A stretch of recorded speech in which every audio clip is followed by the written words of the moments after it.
Coming up on today's Next Fan Up podcast. Monty, I would say in the age of COVID, sneezing on somebody is not the best thing, and you'd be falling over as well, to be honest. Even the Jets mothers hate them. Let's face it, a pizza without pepperoni is like a kiss without love. I mean, the Chung's opted out, isn't he? He's one of the players that opted out. Yep. And now Chung had speed and cocaine and ecstasy and anything else. Oh, Neil, how dare you? We got a full house of super fans. Here we go. That's how we start! Yeah, baby! 32 super fans. Where do the reports come from? Did you get an initial? One PodVader.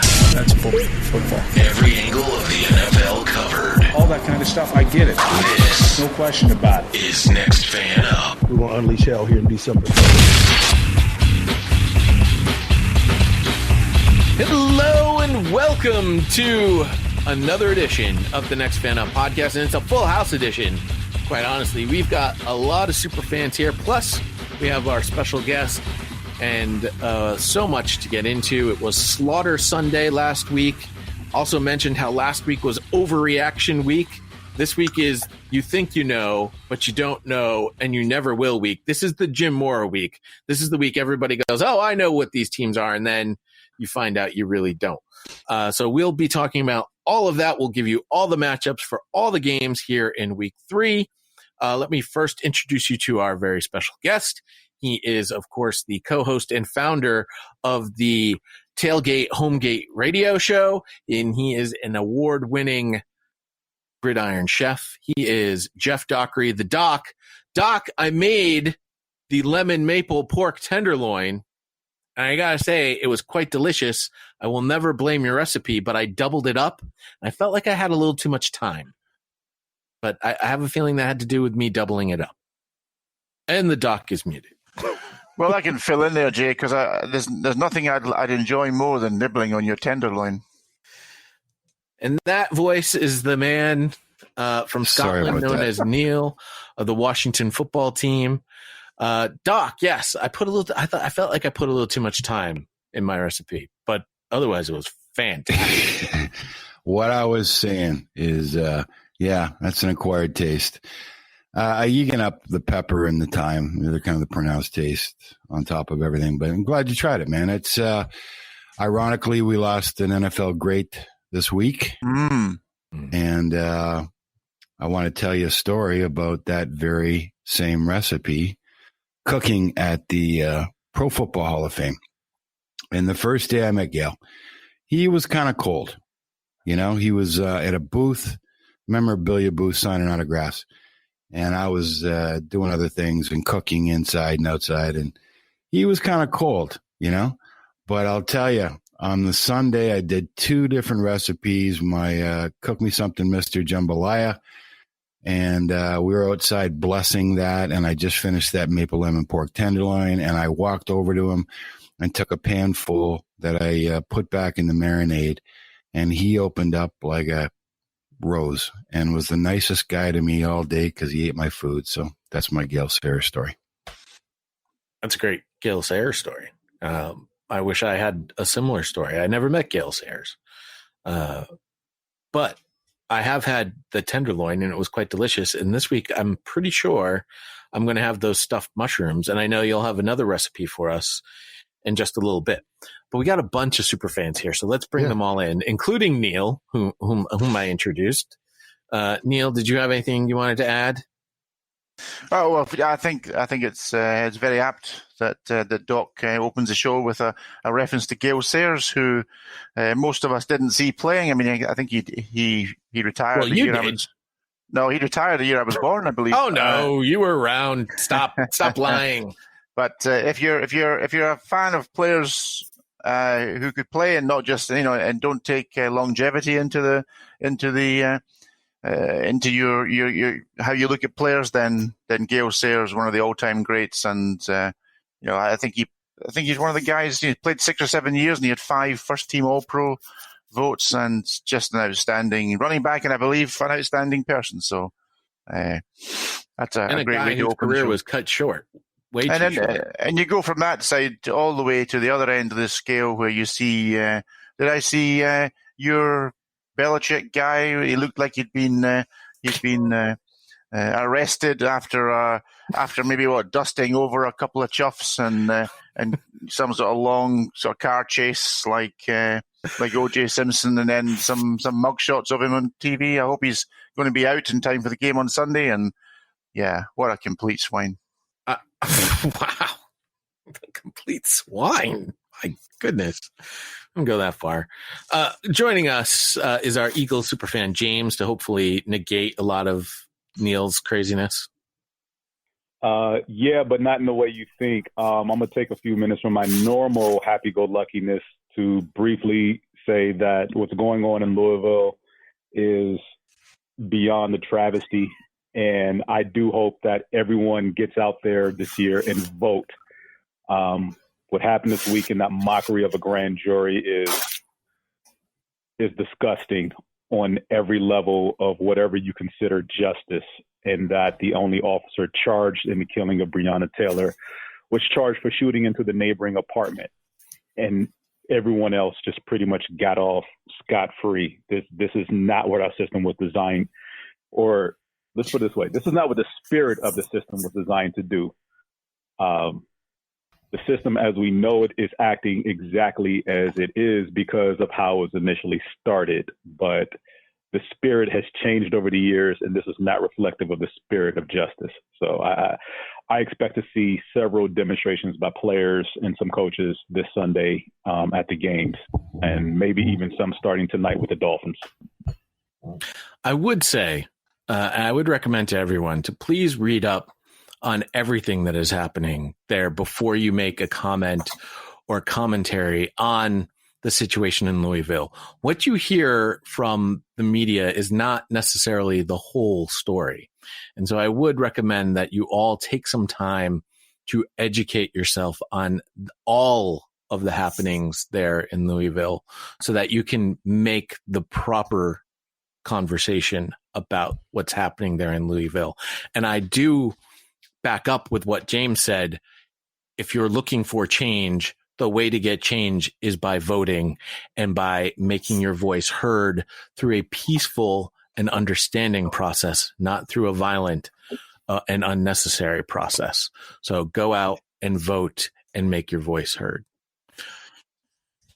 Now, we have two other voices that have yet to be heard on this podcast, and one of them comes to us.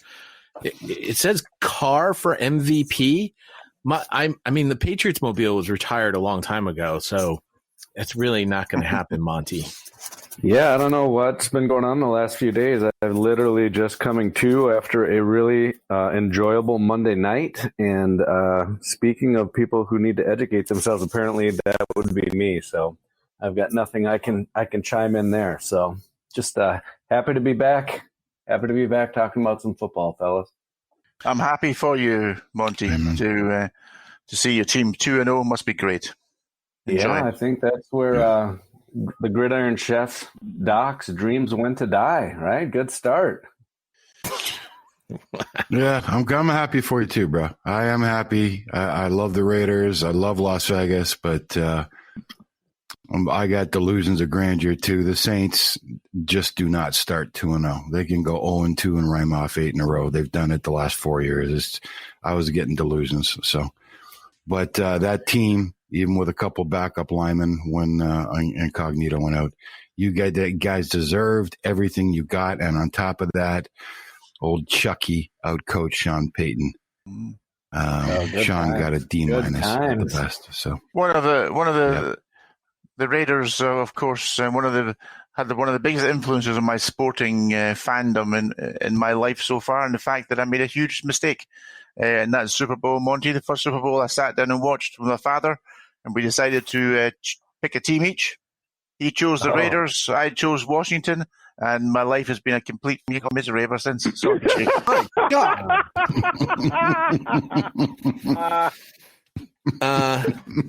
Speaking of education, this guy has been our intern for 3 years, which I don't think that's legal. It is our Charger superfan, Ken. Hello, Ken. Hello, good morning. I'm fired up in Southern California right now because the Tyrod era is sadly over. We got a new sheriff in town, and he looked great. Herbie looked great. Yeah, I was about to say, I don't know if you want to say fired up in Southern California. It might be. Yeah, no, bad choice of words there. It's not exactly what people want to hear. What they do want to hear is, how did they do in the Pigskin Pick'em? Well, I personally had 13 straight up, only 6 against the spread. However, that was why I'm saying overreaction week. The spread was ridiculous. I did tell everyone, do not bet in week 2. I didn't, and I'm glad I didn't, because that was terrible. The power rankings had 14 correct, which was a tie for first place in our Next Fan Up Pick'em group. Let's see here. I'm in the wrong group, of course, because I'm looking at the point spread. That was the last thing I was at.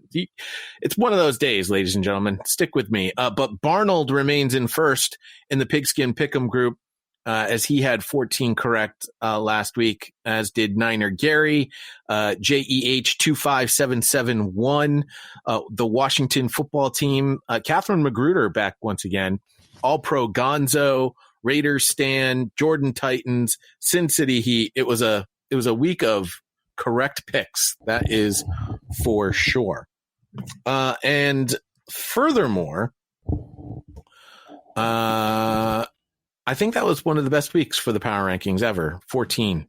I don't think we've done better with our power rankings. So, as you know, our power rankings are a conglomeration of all the super fans, which makes them the most accurate power rankings in the business. Most of these other places just have one jabroni writing up whatever they want. And the best part is when one of our super fans ranks a team somewhere, somebody will grab one of those jabronis power rankings and be like, oh, see, you're wrong. Well, no, that guy was wrong from the get-go. Our power rankings are correct. Was I about to hear a retort, Neil? No, that was James, I think. Oh, all right. Oh. I wasn't listening, to be honest. Oh, great. Makes sense. Makes perfect sense. Let's jump into Jay's totally useless stats, which I'm going to try and keep short because we got a long show here. Through the first 2 weeks of this season, there have been 186 total touchdowns, 1,611 total points scored, and both of those are the most in NFL history through 2 weeks of a season. 13 quarterbacks have a passer rating of 100 or higher, a minimum of 20 attempts through 2 weeks. That is the most in NFL history through week 2. 5 of the quarterbacks are under the age of 26. Josh Allen, Jared Goff, Lamar Jackson, Patrick Mahomes, Gardner Minshew. Overall, the league has a 96.2 passer rating. That is the highest in league annals through week 2. Across the league, 11 teams have started 2-0. That is tied for the most in NFL history and most in 12 years. Conversely, by the way, there are 11 teams that are 0-2. I don't know if that is also tied for a record, but since the NFL didn't say it was, I assume it's not. In addition to 2008, the NFL also had 11 clubs start the season 2-0 in 2006 and 1998. We have the Miami Dolphins at the Jacksonville Jaguars on Thursday night. The Dolphins are 30th in our power rankings. The Jaguars are 22. If you want to hear the preview for the Thursday night game, I did that show yesterday all by myself. So go ahead and listen to it. The Jaguars favored by 3 points in that game. We're all taking the Jaguars except for Monty. Monty is taking the beard. Yeah, I think that's some of the best trash talking I've seen in a while. And everyone knows, a lot of people can grow these scratchy little mustaches and look like a porn star. You got to respect your elders if they're going to grow out a man's beard, especially when they are that much elder per Gardner Minshew. So beards beat mustaches, but the mustache will come out on top at the end of this particular matchup. Doc, how about injury hit? No injury hits on Thursday nights. What are you giving us an injury report on that Thursday night? What is this? Because this is important. Byron Jones, cornerback of the Dolphins, is out, and Chark, wide receiver for the Jaguars, has chest pains, so he might not play tonight. Oh, we'll talk any irritable groins in there, James? You bite your tongue, Neil. Doc, mustaches or beards best for eating food? Listen, porn producer Stash will paint his greatest porn picture, and we'll. All right, let's name it 3 Men and a Barbie. There we go. Listen, here's one little factoid about the Miami Dolphins. As much as, Fitz can pull one out of his rear end at any point in the season against any team. We know that. Their Byron Jones example, out, fine. You get 2 high-paid cornerbacks. One came over from a system that's primarily cover 3, a lot of zone. And he's playing man-to-man. They play more man-to-man, 0 defense than any team in the NFL over the first 2 games. What is Coach doing? So this is why I think this young, vibrant Jacksonville Jaguars team, I think Minshew is playing as well as any quarterback in the league right now. I think he continues tonight against a depleted secondary. I think it's going to be a 3-point game, but I'm taking the Jags. Let's move now to the games that happen on Sunday.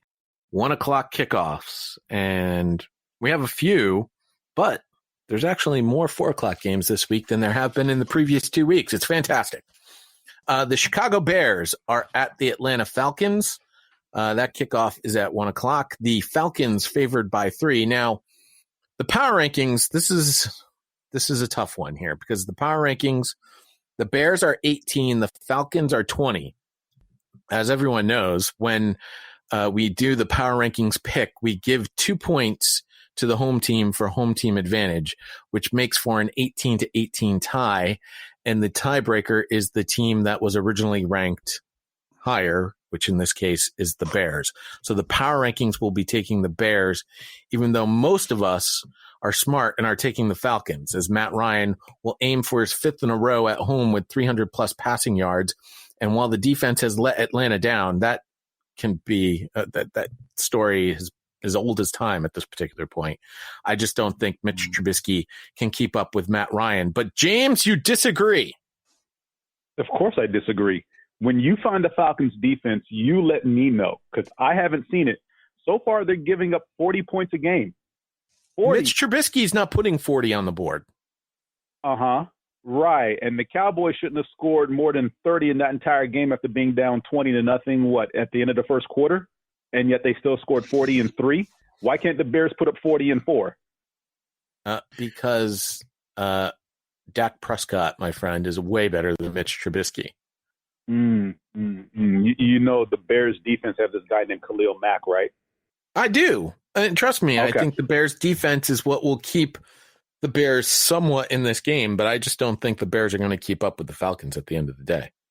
Anybody else want to jump on this bandwagon while I go look up what MJ wrote about this? Yeah, I just want to say there's coaching issues here, isn't there, for the Falcons? I've gone with the Falcons to win because I think they will sneak this one out. Just if nothing else, their bad luck's got to run out eventually. No, it doesn't. Yeah, maybe not. I would say I was very disturbed by the special teams play for the onside kick last week. I'm sure the entire NFL supporting world was shouting, "Jump on the ball, get the ball," and they just stood and watched it. And that points to very poor coaching and something you would not see at an organization like the Patriots or the Steelers or the Chiefs. One of these top, the Ravens, one of these top teams. That wouldn't happen. That's coaching, that's training, that's teaching. And that was a sign for me that Mr. Quinn is not for long in that job. Yeah, and here's some more bad news for Mr. Quinn. His defense is banged up, showing up on the injury report. Oh, tell me when that's a story that's new. The defense is banged up. Ricardo Allen, safety with an elbow. Tack McKinley with that inner thigh thing going on. Dante Fowler Jr. has an ankle injury. The other safety, DeMonte Casey, didn't practice with a hip injury.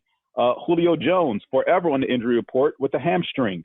And Kendall Sheffield with a foot injury shows up on the injury report. He's a cornerback. So you got 5 starters on your injury report this week, all banged up in various ways, along with a litany of other players. It's not a healthy unit, and they're not playing well to compound matters. So, yeah, put a Pop Warner team out there. They could probably score 40 points.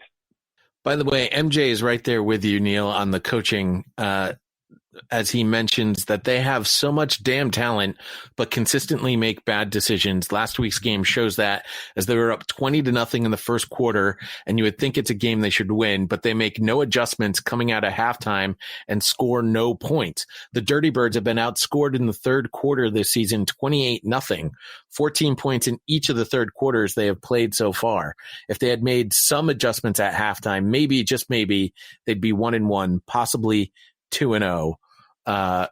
And of course, he highlights the onside kick and how foolish it was for them not to jump on that ball.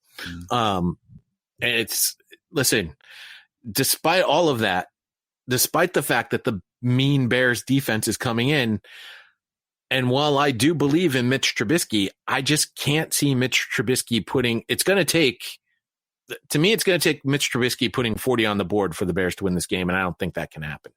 All in all, they're in the Saints division, so I know a lot about them. And the best part of that franchise is Arthur Blank, who kept stadium concessions the lowest in the NFL.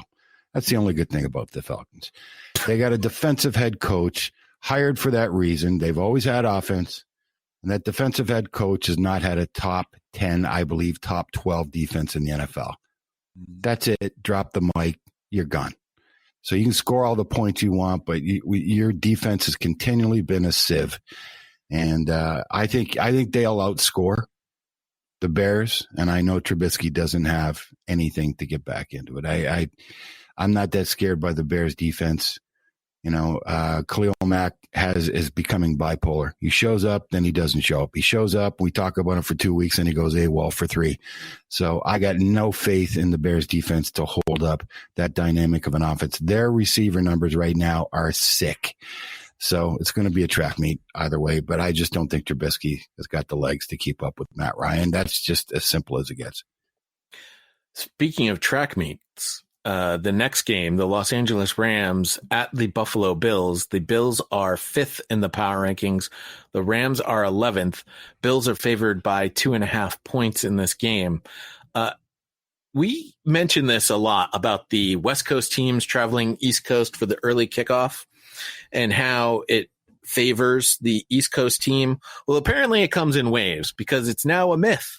Teams from the West Coast traveling to play teams from the Eastern time zone are 5-0 this season, with 1 win by each of the 5 teams that practice, eat, and sleep 3 hours behind the teams they defeated. Over a longer stretch, since the beginning of 2019, and including the playoffs, those teams are 20-4.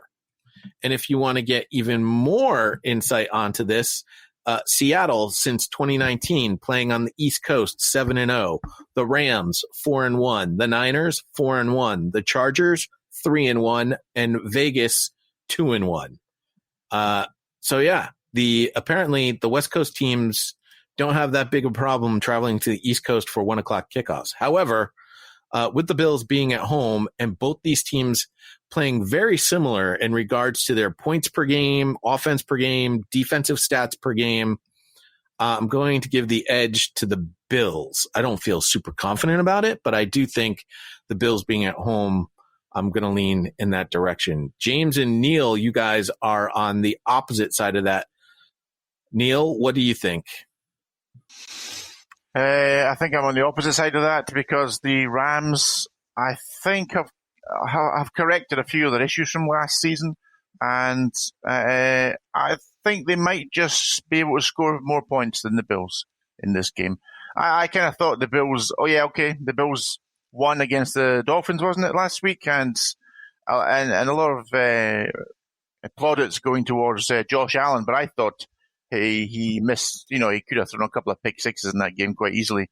And maybe the stat sheet looked a bit better than actually how he played. No, I'm not taking anything away from Allen. He's had a good start to the year, but I think now you're not going to agree with me, Jay, I'm sure, but I actually think Jared Goff is a perfectly capable quarterback, and right at this point in time, he is a better quarterback than Carson Wentz, James.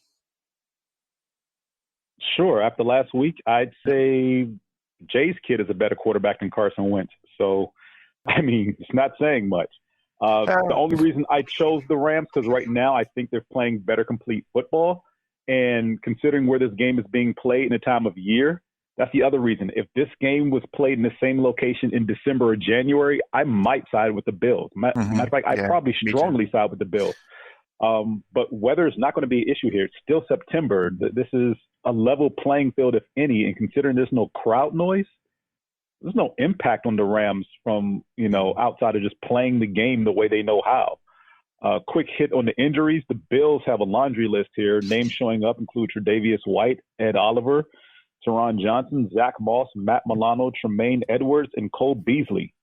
Wow. For the Rams, we have both running backs, Cam Akers with the ribs, Malcolm Brown with the finger. Offensive tackle Joe Noteboom was put on injured reserve this week. By the way, you mentioned weather here on the East Coast, at least in Connecticut. We're having a lovely Indian summer with the temperatures reaching close to 80 degrees.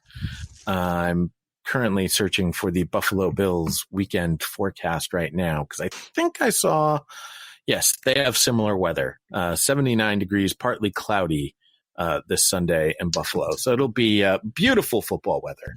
James, I knew it straight away. As soon as you mentioned the weather, I knew we were going to start getting weather reports. Thanks for that. Of course we are. You're welcome. Well, it's too early I'm here really to for help. the weather reports, but I just wanted to throw that out there.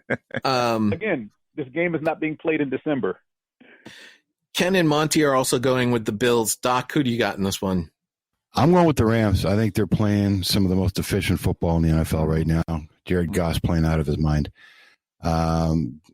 Most of those injuries, James, are, I think, questionable. I think they get Milano back. I think most of the other stuff in the backfield doesn't really affect anything. But I at this point, I still have got to see a half a season before I believe in that quarterback. He is lights out right now, but meet Aaron Donald. And I think that I just like the way the Rams are being coached right now. They're playing efficient football. I love watching them. And I was impressed with them last week. I think they get the win by less than a field goal. All right. Last note I have on this game, individual matchup to dictate the outcome, Stephon Diggs versus Jalen Ramsey. Yeah, that'll be a fun one to watch. The Cincinnati Bengals are at the Philadelphia Eagles. The Bengals have moved up to 28th in the power rankings. The Eagles have fallen from 18 to 24. No, we're not ranked. We're not ranked. They are favored by Vegas by 5 points. This is my upset special. Bengals have won 3 of their last 4 versus the Eagles.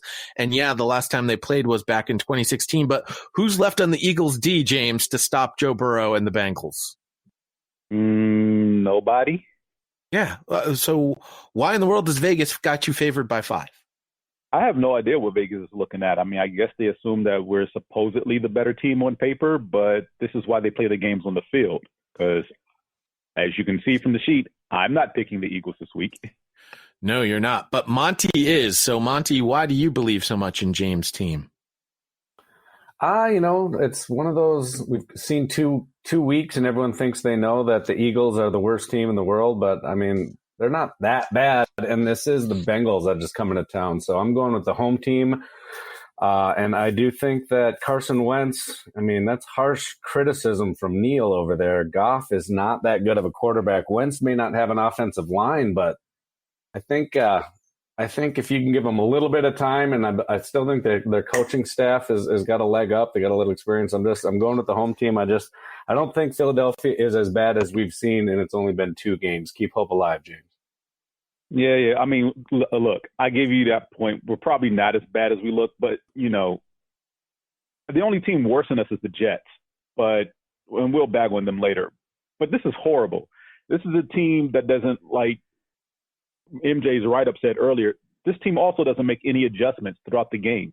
Listen to defensive coordinator Jim Schwartz this week talk about adjustments and what they expected from the Rams and how it's been the same thing the last 3 times that the Eagles have played them. Well, if you've seen the same thing, why are you still running the same static stuff on defense that they can easily pick apart? Because that's all they did. They realized the previous couple of times that they can catch us with misdirection. That's why the games are so high scoring. They always climb back into it with misdirection. and every single scoring play had an element of misdirection. Every big play they had in that game was an element of misdirection. So, yeah, the Bengals, nothing to lose here. A rookie quarterback's season going on. They're pulling everything in the kitchen sink into the playbook, and they're going to use it. I mean, he scored on, 2 quarterback draws in 2 weeks? One was designed and one was just happenstance. So expect something similar to him to, at least run off a 10 to 15-yard QB draw, and the defense will completely baffled as far as what's going on. On the offensive side, there's too much being put on Carson Wentz's plate, and this is the part that I hate about Doug Peterson and his offensive coaching, is that he will scale stuff back for only one game to get Carson Wentz comfortable, and the next game completely open up the playbook again.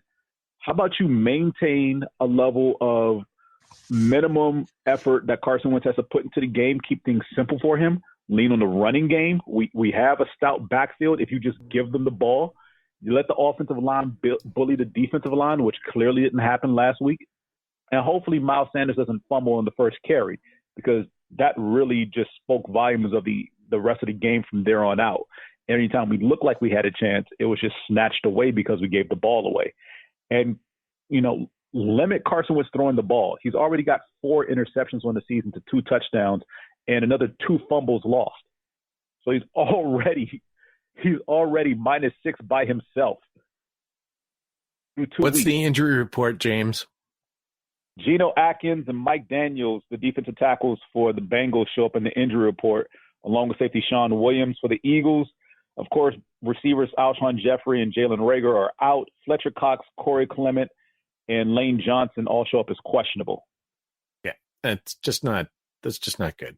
I'm sticking with the Bengals as my upset special. Yeah, well, I'm right there with you. Next is the Washington football team versus the Cleveland Browns. Washington is at 25 in the power rankings.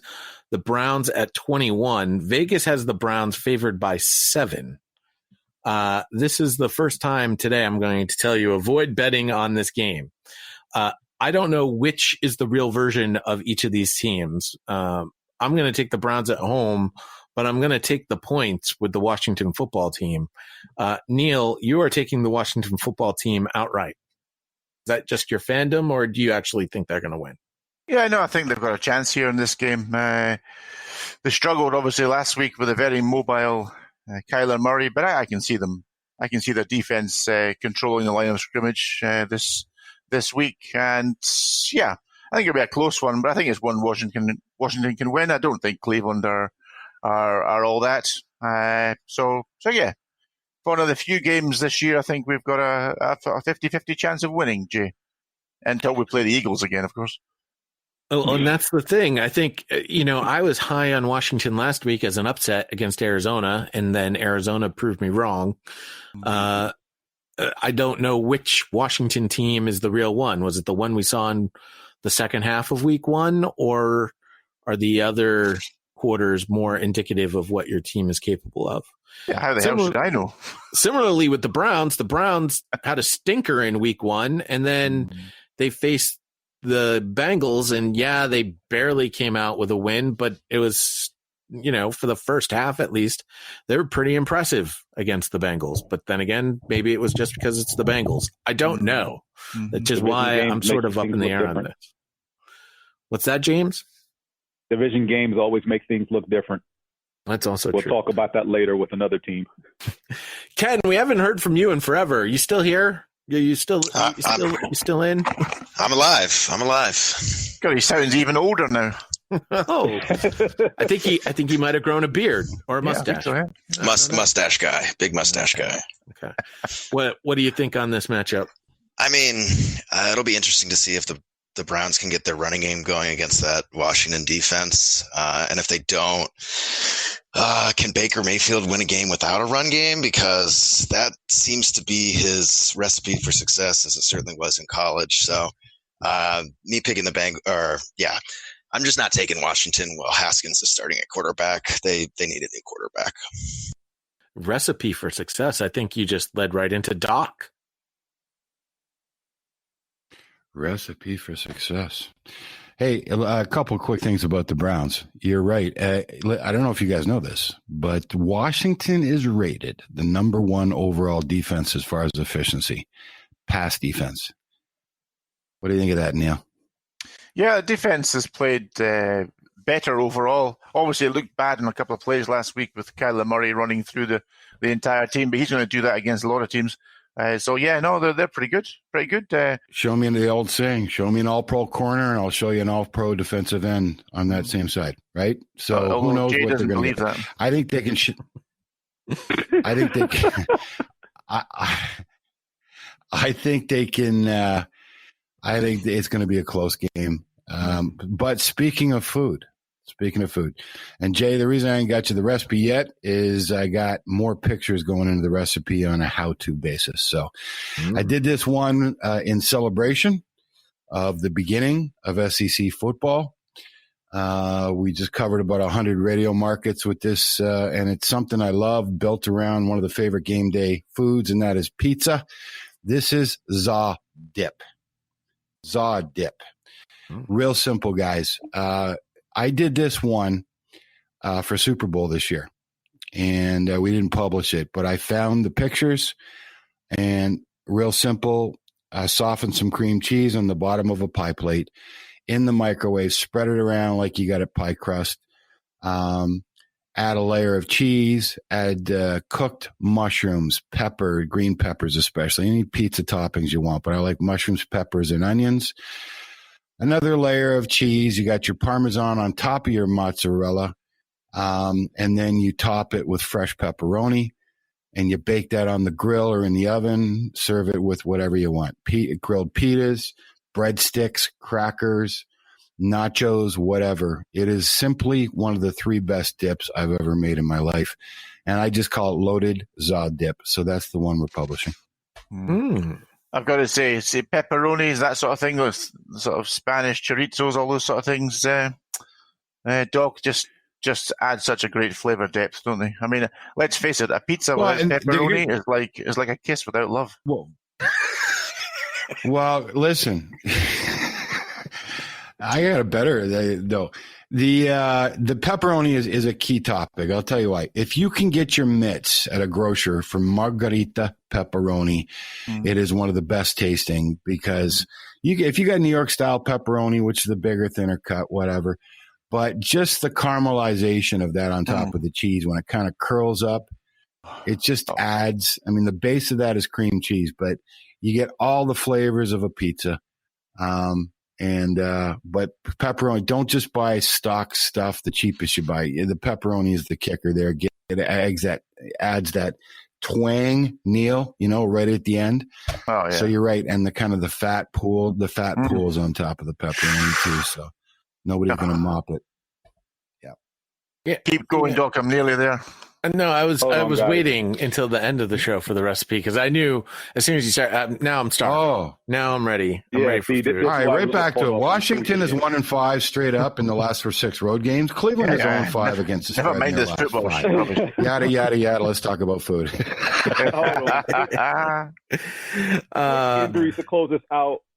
Cleveland Browns have Mac Williams, Greedy Williams, Adrian Claiborne, Olivia Vernon, and Kevin Johnson on the injury report. And Washington's big names are Ryan Kerrigan, Ryan Anderson, Thomas Davis, Morgan Moses, Shadiq Charles, and along with Steven Sims Jr. all show up on the injury report. With that, we move on to some more 1:00 matchups. It's the Tennessee Titans at the Minnesota Vikings. The Titans have been slowly creeping up the power rankings. They're now 8th. The Vikings take a precipitous drop down to 23. The Titans are favored by 2.5 in this particular matchup. Since week 10 of the 2019 season, Ryan Tannehill has passed for at least 2 touchdowns with 1 or fewer interceptions in all 9 games, with at least 2 touchdown passes and 1 or fewer interceptions against Minnesota. Tannehill will be the 4th player in NFL history with at least 2 touchdown passes and 1 or fewer interceptions in 10 consecutive regular season games. He would join the likes of Aaron Rodgers, Tom Brady, and one Phillip Rivers. something looks very wrong in Minnesota. And while Tennessee doesn't look like the strongest 2-0 team, we've talked about how they play down to their competition all the time. I still think the Titans will come out with a victory, but Monty has labeled this. Monty's getting that cup of mud and an upset special ready. Adam and Eve on a raft, a cup of muck, and an upset special. Yeah, I didn't know if you'd actually give me the cup of muck since the point spread isn't all that much, but I just, I'm leaning on a little bit of the home team this week, and this is a big game for Minnesota, and I like Mike Zimmer as a coach. I think, he's gotten off to a terrible start this year. He's lost a lot of pieces on defense. I just think that this is a big game for Minnesota. If they have any chance of kind of righting the ship and making this season, this is a big game for them. And a lot of injuries in Tennessee. This game's going to be a close one. It's going to come down to the fourth quarter. And just for some reason, I got a feeling the Vikings are going to do the Skol chant, and they're going to surprise people a little bit this week. Monty, do you think a team can come back from 0-3 and make the playoffs? I'm sure now that we've got that extra wild card, it's definitely possible. But boy, that's got to be hard on your team morale to start out 0-3, and then you'd have to have a really strong group of leadership that's going to be able to pull your team together. And I don't think Captain Kirk is any of that. It has happened, and of course, you bring up that, and now I don't have the stat right in front of me about teams. I'm pretty sure my team has done injuries. it. My team has done it. I'm pretty sure it's not a fun season. It's really not a fun season to start 0-3, even if you make the playoffs. Quick hits on the injuries. The Titans have Jonnu Smith with an ankle injury on the injury report. Wide receiver A.J. Brown has a knee injury. Other players for the Titans showing up include Dennis Kelly, Chris Jackson, Malcolm Butler. For the Minnesota Vikings, cornerbacks Cameron Dantzler and Mike Hughes show up in the injury report. Hughes nursing a neck injury. Backup running back Mike Boone is in a concussion protocol. Offensive lineman Riley Reif is also on the injury report as questionable. If you were to ask me, Jay, which of the 11 teams at 0-2 could still make the playoffs, the only one I could really say for a really good chance would be the Eagles, and that's mainly because of the division they play in. Neil, don't curse my team like that. I feel like Hawkeye in the beginning of Endgame. Don't give me hope. Over the last 30 seasons since 1990, 30 teams have overcome 0-2 starts to secure playoff berths. 3 of the clubs, the 93 Cowboys, the 2001 Patriots, oh God, the best Patriots, the 2007 Giants, who I don't recall, won the Super Bowl. 4 of those clubs, the 92 Chargers, they were in San Diego then, the 95 Lions, the 98 Bills, and the 18 Texans made the playoffs after an 0-3 start. So there you have it. And this year, Jay, do you pick any of those teams to go to the playoffs at 0-2 apart from the Eagles? Well, I think having that extra wild card makes it a little bit of an easier task. I think that I think it'll be too soon to rule out any of these 0-2 teams. But 0-3, there's only a few teams that have done that. And I think you're right. I think the strength or lack thereof in the NFC East favors the Eagles to pull that trick off. Mm-hmm. You guys haven't seen our schedule. The Las Vegas Raiders are at the New England Patriots. Should we just do a superfan battle right here, right now? Sure, right? Why not? All right. Get it over with. Music. All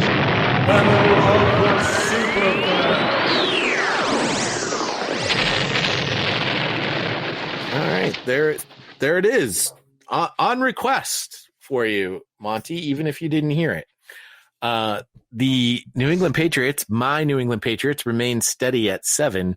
Your Las Vegas Raiders move up to 12. The Patriots favored by 6 points in this game. Derek Carr, just to give you a little lead in here for you, Monty, is 1-2 is one of 2 in the NFL. Josh Allen is the other one, with 500 plus passing yards, a 70 plus completion percentage, and no picks this season.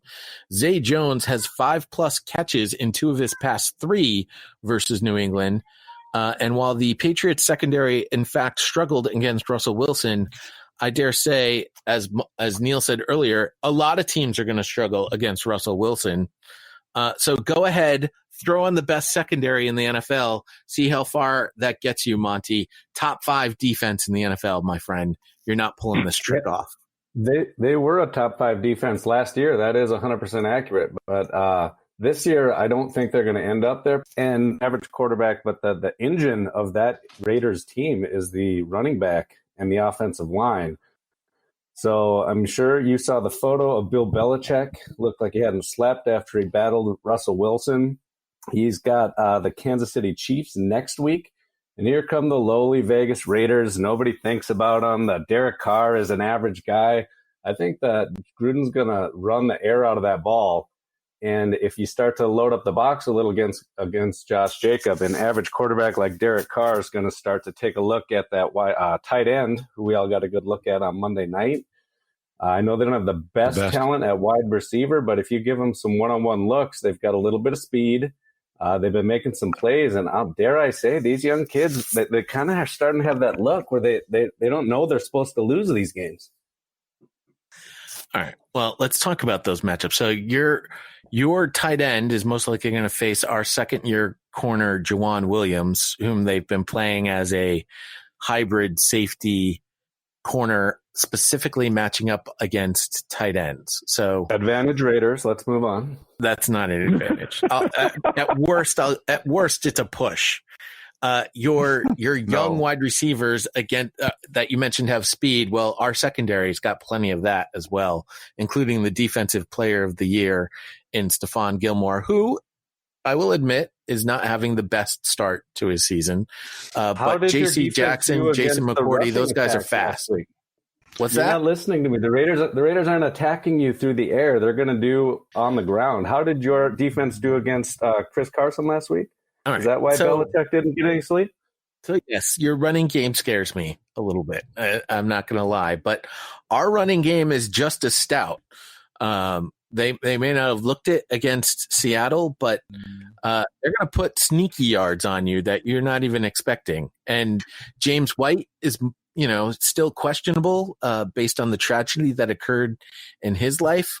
But I seem to remember lots of stories of NFL players that experience a tragic family loss and then come out and play the game of their lives. And this game comes down to one man. James White's game of his life has already happened. And if he comes out and has that same game, you're done. Cam's going to either run it and light up the world like he's been doing for the first couple games, or he's going to take a week off and he's going to throw those ground balls and over the receiver's head by 10 feet in the air because he's thinking about playing against Mahomes next week. I like Cam. I think he's awesome. And when he's confident and has a chip on his shoulder, I think he's been playing lights out thus far. I just we'll see if he can do it again, if he's still on board. I mean, you can't keep running that guy 15, 11 times a week and hoping nothing bad's going to happen. And he's not the most accurate passer. I don't think that you're going to win by 6 points no matter what, because I just think there's just not going to be that many possessions. It's going to be a knockdown, drag-out kind of fight. And Chucky's probably been waiting for a minute or two to go back to Belichick and win one. So I don't know, Pod. I think it's going to be a lot closer than that. And let's take a poll here. Does anyone think that the Patriots are a top 5 defense even after all their players opted out this year? I don't think that's accurate anymore, Pod. Yeah, well, the rankings right now would say that they are the 11th best defense in the league, 17th against the run, 11th against the pass. I mean, the Chung's opted out, isn't he? He's one of the players that opted out. Yep. And now Chung had speed and cocaine and ecstasy and anything else. Oh, Neil, how dare you? Got him. Oh, man. Quick injury notes here. Monty mentioned that phenomenal tight end we all got to look at on Monday night. Well, he's on the injury report is questionable with a knee along with Josh Jacobs. That's a shame. Josh Jacobs nursing a hip injury. Wide receiver Brian Edwards has a foot injury. Other players for the Raiders showing up on the injury report include Carl Nassib, Denzel Good, Sam Young, Nick Kwiatkowski is still on the injury report, and tackle with Trent Brown. Oh, this sounds like 6 points to me, for sure. Calm down. The biggest injury is Incognito is on the IR, so he's out for a minimum of 3 games. So that's Incognito and Trent Brown are the only two you need to worry about. The rest of those guys are all going to play. I'm not sure about Nick Kwiatkowski, but Darren Waller, I think they just put him on that injury report so he could get a day off because he was putting in some work on Monday. As far as the Patriots, Brandon Copeland, linebacker, questionable. Well, that's going to be a problem stopping the run, so keep going. We all know about James White, but he is listed as questionable for Sunday. N'Keal Harry, wide receiver, is questionable with an ankle. Yeah, everyone's like, oh, and N'Keal Harry had his coming out party against the Seahawks. I didn't see it. I didn't see anything coming out. I saw a terrible first-round draft choice bust in a wide receiver. That's what I saw. It's a good point, Jay. He had a lot of action in garbage time. Yeah, it's a good point, Jay. But what we did see in that game was that finally, when Julian Edelman has a good quarterback throwing to him, what he can do. Oh, Speaking of Julian Edelman, he's on the injury report with a knee. He's going to be on the injury report all year long. And the other two players listed on the injury report, Adam Butler, the defensive tackle, and David Andrews, your center. Yeah, the Andrews injury, I haven't heard much about it, except that he's been missing. Now, they did manage to bring back James Ferentz, who was their third center last year and actually had to play a game, and he was okay. It's better than what they previously had, which was nothing behind David Andrews. So I'm curious what's going on with David Andrews. If we recall, he missed all of last season with the blood clots in his lungs. And, there just happens to be a pandemic happening that attacks a person's lungs. That'll be one to be watching for. And Adam Butler, you mentioned again, worrisome about stopping the run of the Las Vegas Raiders. I tell you what, Pod, I know that everyone's talking about Cam, but I really think in the third quarter, you're going to see if Chucky can hang with Belichick, because last year the Raiders were terrible at scoring any kind of points in the third quarter. So they're going to come in with their initial game plans. I think it's going to be kind of a slugfest, and then Belichick's going to pivot. And if Chucky can keep up, then the Raiders got a chance. If Chucky does what he did last year, Belichick's going to come out on top. But I don't know. I got a feeling that these two coaches are going to pull it. You're going to see some more fullbacks catching passes, and Foster Moreau is going to be in there. I mean, that Chucky's going to go for it this week. This is kind of a big game for him. Mm-hmm. Hey, Monty, I got to tell you something. I got to tell you that remember I told you about Jonathan Abram the beginning of the year? Yeah. I was waiting to see this kid at the field. He is the next great safety. He is an absolute freaking missile. He is awesome, and he's going to keep – I think he's got a chance to keep Cam in check. I am overly impressed by some of these no-name offensive players you've got. Well, I think he's first round. Brian Edwards, if he gets his catches, Renfro gets a couple. I'm not counting on Ruggs for anything. I think there's enough there. I just think that if you take a look at the way the New Orleans Saints, that have been a top 10 defense the last 2 years, tried to bracket Waller. Tried to bracket him. 6 ways to Sunday, nobody could stay with it. Malcolm Jenkins, Marshawn Lattimore, who's a top 6 cornerback, nobody could stay with him. He's the number 1 ranked tight end in this league. He's probably the number 1 ranked receiver right now.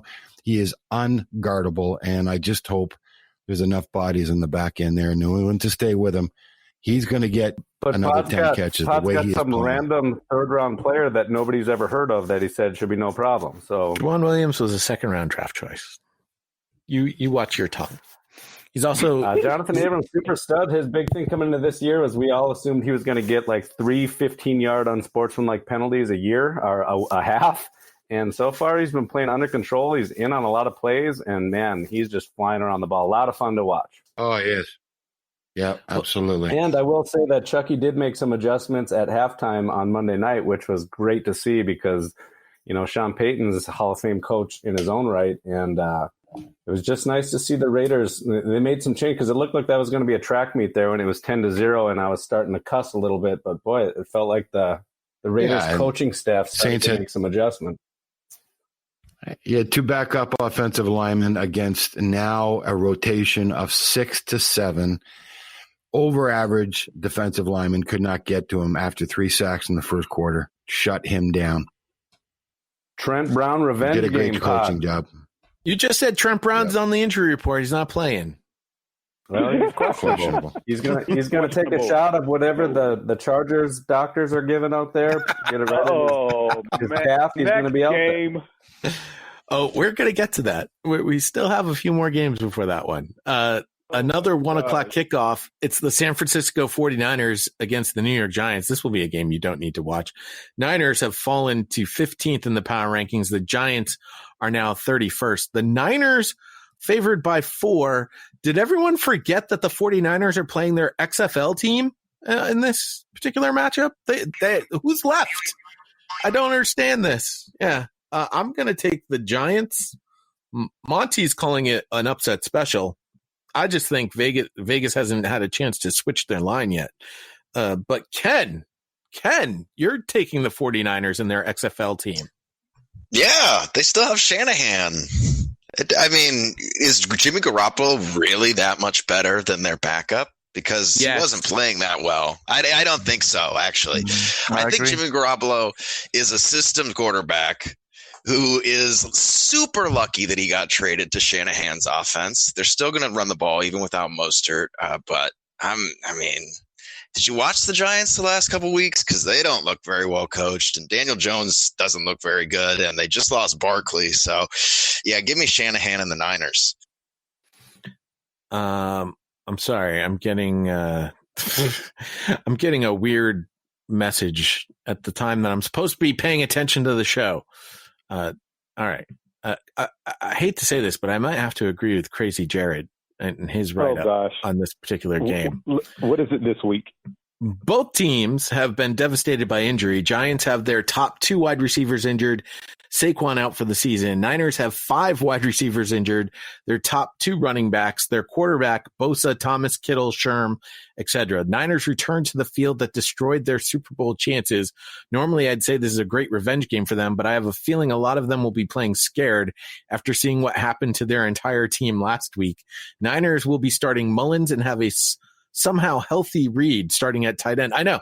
On Slaughter Sunday, Jordan Reed ends up with 2 touchdowns and no concussions. How in the world is that possible? However, the Giants offense has been decimated too. This will be one of the messiest games of the year. I expect it to be low scoring with a broken Giants offense versus a broken Niners defense. Giants defense gets better every single week. Bradbury was one of the highest graded players last week in the NFL. Martinez is a lot better than I thought he would be too. He is the real deal. Giants struggle offensively for 22 points. Niners are able to get to 17. DJ fumbles for an easy Niner score, and another Niner stud goes down with injury. If you are a betting man, stay the F away from this game, though. Too many variables and injuries. I got to say, Crazy Jerry didn't sound too crazy in that write-up. Right. The first sensible one of the season. That was pretty good. Now, he mentioned all those wide receivers. Unfortunately, with the injury reports I have in front of me, none of those wide receivers are on the injury report.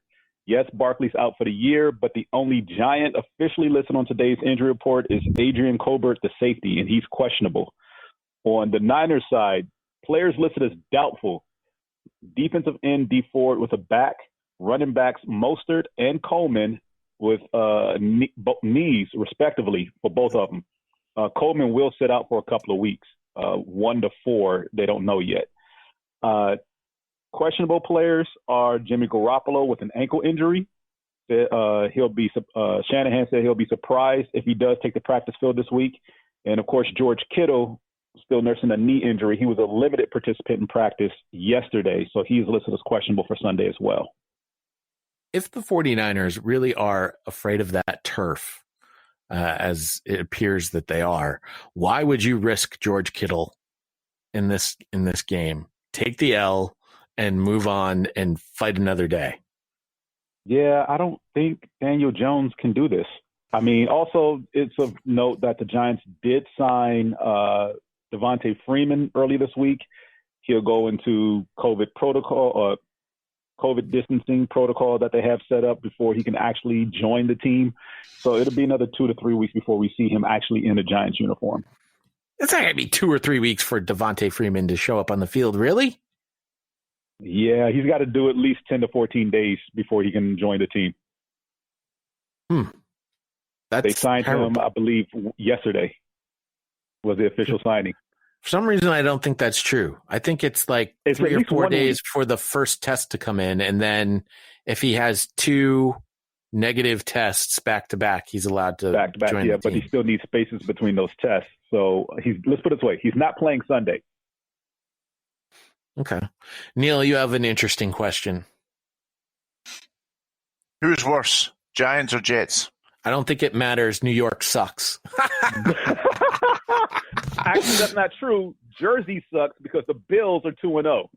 It's a good point. It's a good point.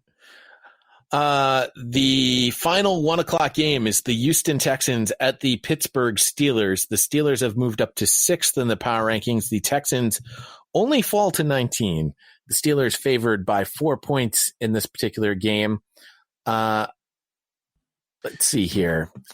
Big Ben has 8 touchdowns versus only 1 interception in 5 career games versus Houston. That's his second highest rating versus any opponent in his career.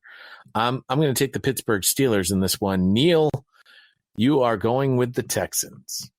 Well, Jay, I don't think the Texans are great this year. We've seen them struggle, but hey, who have they played in their first 2 games? They had to play the Chiefs and the Ravens, arguably the 2 best teams in football. So, and they haven't really been embarrassed too much in either of the games, although they were, obviously well beaten in both. Let's give the Texans a bit of a chance here. They're coming up against a team which is not in the class of the Chiefs and the Ravens. So I think Watson can still win games for them. They'll be in and around that division lead at the end of the season. By the way, have a write-up for this one? He does, as a matter of fact, and I missed his write-up last week, so everybody sit back and get ready for story time. James writes, pours a large glass of cheap whiskey and lights a cigarette. So you want to know about the Texans hosting the Steelers in week 3. We'll get to that soon enough, but first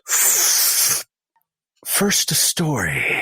You know how there's always that one guy in the family who just couldn't get his stuff together? Not the total screw up no one talks about, but the guy who is constantly reminded of how his brother or cousin is doing so much better than he is, despite the fact they weren't handed the same advantages. The guy that somehow manages to end up with girls way out of his league only to lose them through his inability to better himself in the slightest. The one who rationalizes his perennial underperformance by saying he'll get a fresh start next week or next year, or how things would be different if he just got that one big break, all the while not realizing he'd been getting break after break after break. The one who will finally trick some poor person into settling for him because he isn't a total screw up, but deep down she knows he's peaked, even if she can't admit it to herself yet.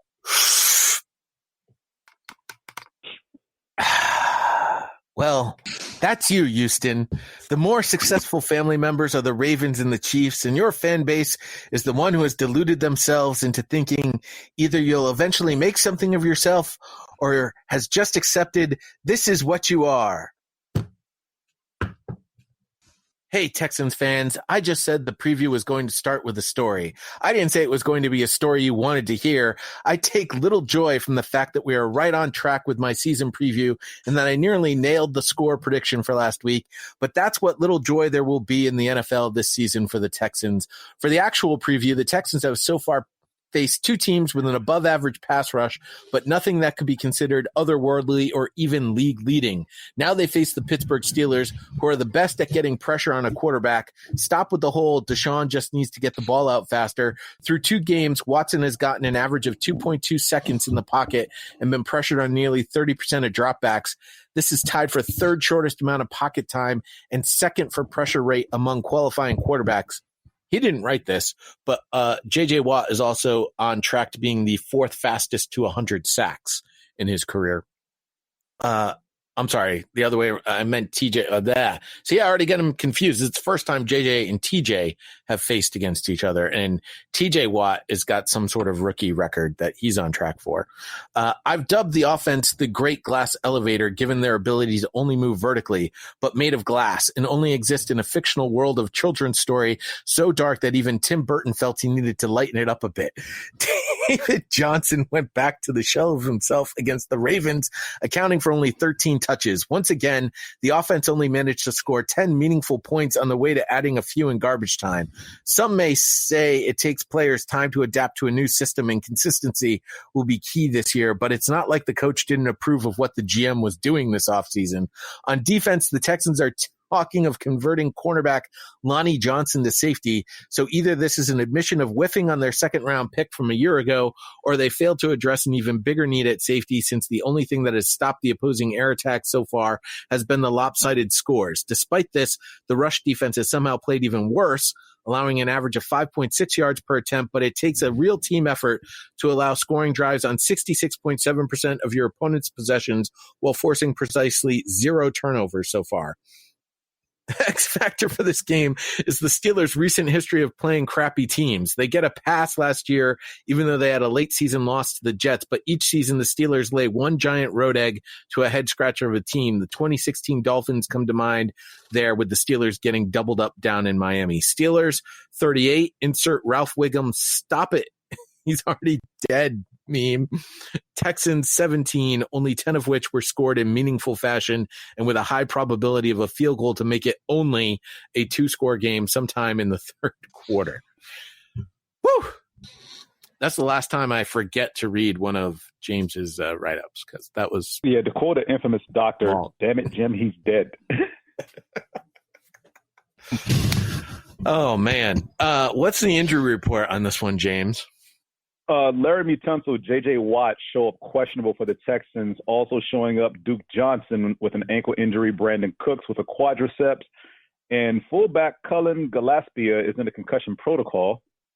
For the Pittsburgh Steelers, Juju Smith-Schuster has a knee injury. Deontay Johnson has a toe injury. Bud Dupree is nursing a shoulder injury, and Tyson Alalu is in a concussion protocol. I didn't have a glass of whiskey, but how was my acting? Did I do it justice? Did I do the read? Any good there? It's like nothing I've ever heard before, Jay.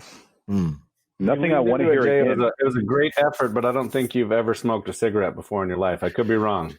No, I did smoke way back then, but he did. I haven't smoked in quite some time. And that's good. It is good. Children, remember, don't smoke. It's bad for you. 4 o'clock, ladies and gentlemen. The New York Jets are at the Indianapolis Colts. Oh, what a great game to start the 4 o'clock games with. The Jets remain 32 in the power rankings. The Colts move up to 17. They are favored by 11 points in this one. I mean, really, all I have to say about this is the Jets have scored 15 points per game while allowing 29.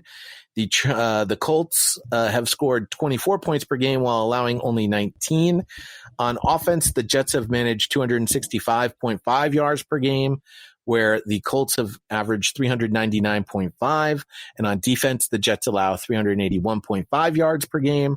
And the Colts, as I believe Neil mentioned earlier, I don't remember if that was on the air or off, lead the league with allowing only 208 yards per game. I think that's all that needs to be said. Monty locks it in. Doc, what do you say about this one? Even the Jets mothers hate them. There's just nothing.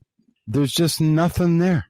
So it's a great time for Rivers to keep rolling. I think Taylor has a big game. I just don't see. I don't see them staying within 14 points. It's a blowout. So, by the way, back to the Pittsburgh game for a second. Here's a little factoid. Pitt pass rush. When you generate pressure, it's 2.5 seconds or less. That's all in your reads. Pitt pass rush generates pressure more than 50% of the time, and that'll have an effect when Watson gets flushed out. and it's what he does magic on the run that'll be the whole game. But Steelers generally do not hit the over early in the season, and the Houston Texans, by the way, were 0-4 against the spread and straight up last time they were underdogs. So anyways, back to the Jets. Yeah, I got nothing to say except their mothers hate them. I think the whole league hates them, and I'm starting to feel sorry for QB1. So, wow. What we know, Neil, you're not coming to this. Yeah, I was about to say Neil's favorite quarterback is Sam Darnold, and Jay, I think it would be, clearly it's hard to see. Well, at this stage of the season, and it's only 2 games in, it's just so difficult to see the Jets winning a game. Who are they going to beat? And I guess eventually they'll beat somebody and not go in 16. But they're in the market for Trevor Lawrence, the 6'6" quarterbacks, and of course they never work in the NFL. We know that, but he's going to be the number 1 overall pick. He's probably going to the Jets, and then hey, I would take a shot with Darnold. I don't think Darnold's a problem. I really don't. I mean, that's sort of the problem, right? If the Jets do end up getting the first pick, I mean, if Darnold's not the problem, then what do you do? Well, they'll take Lawrence, but surely, come on, surely this coach is his backside must be like he's sitting on Doc's grill.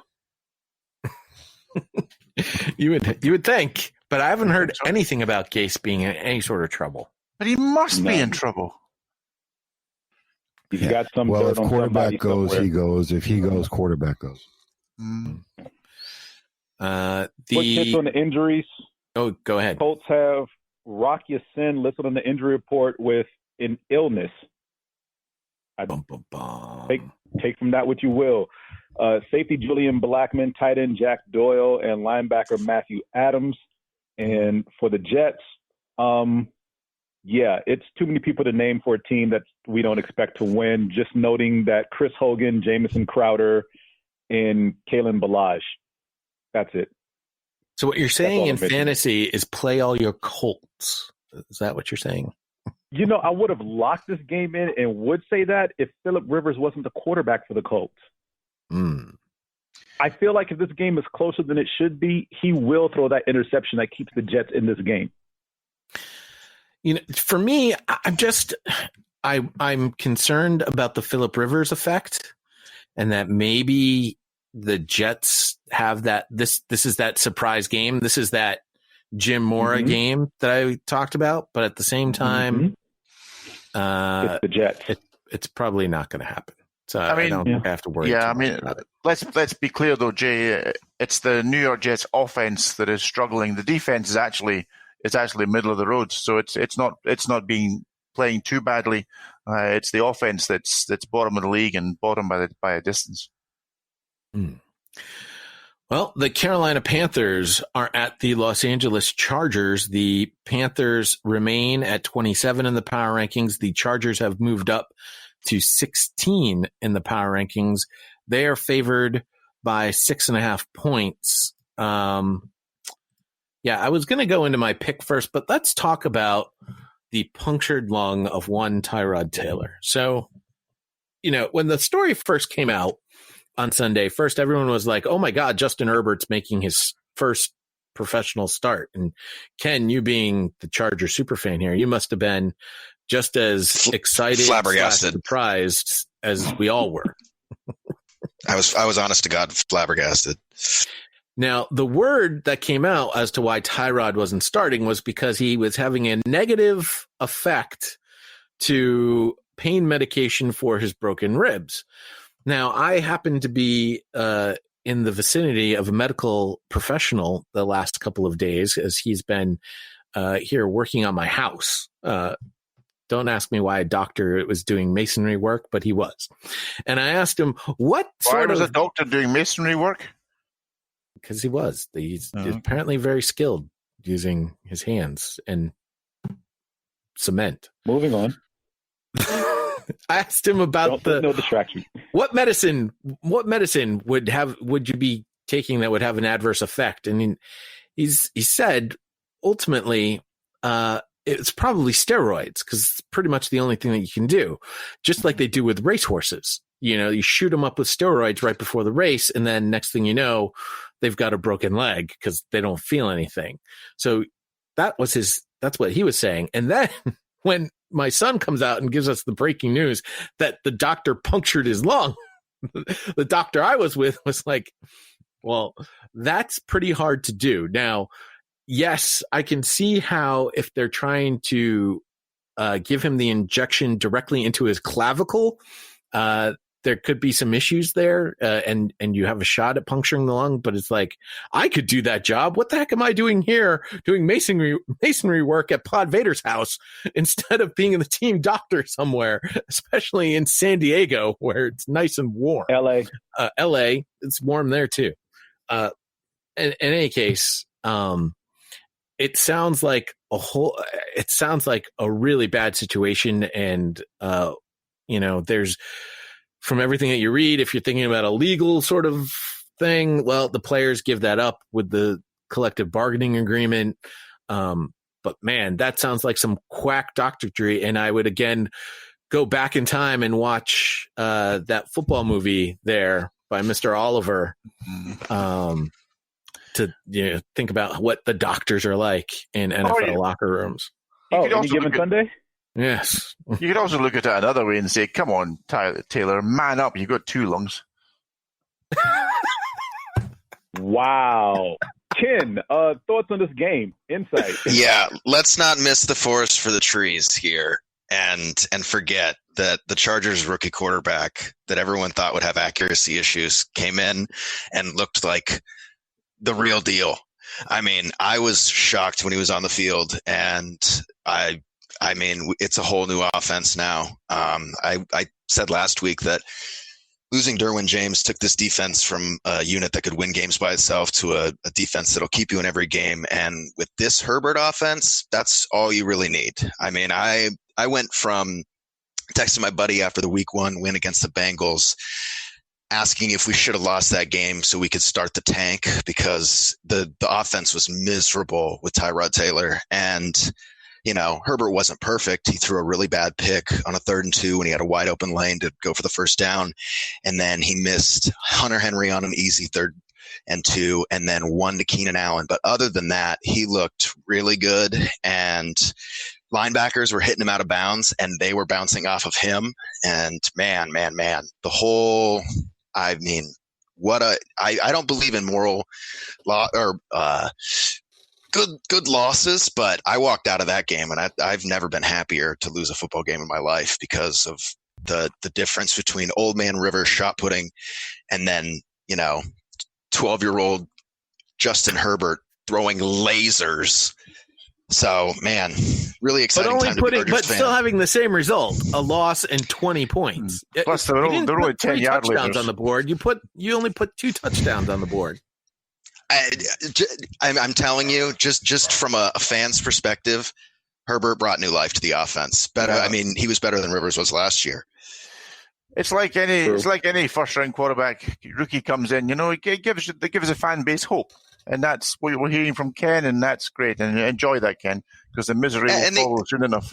The other thing is, this team is not about the offense; it's about the defense, and the defense looks great. Yeah, Just Jerry Tillery has been awesome in the middle. Linval Joseph has been worth the money, and still have the best 2 pass rushing duo in the league. So, things are looking up for the Chargers. Lock this game up. No CMC for Carolina. There's no way the Chargers lose this game.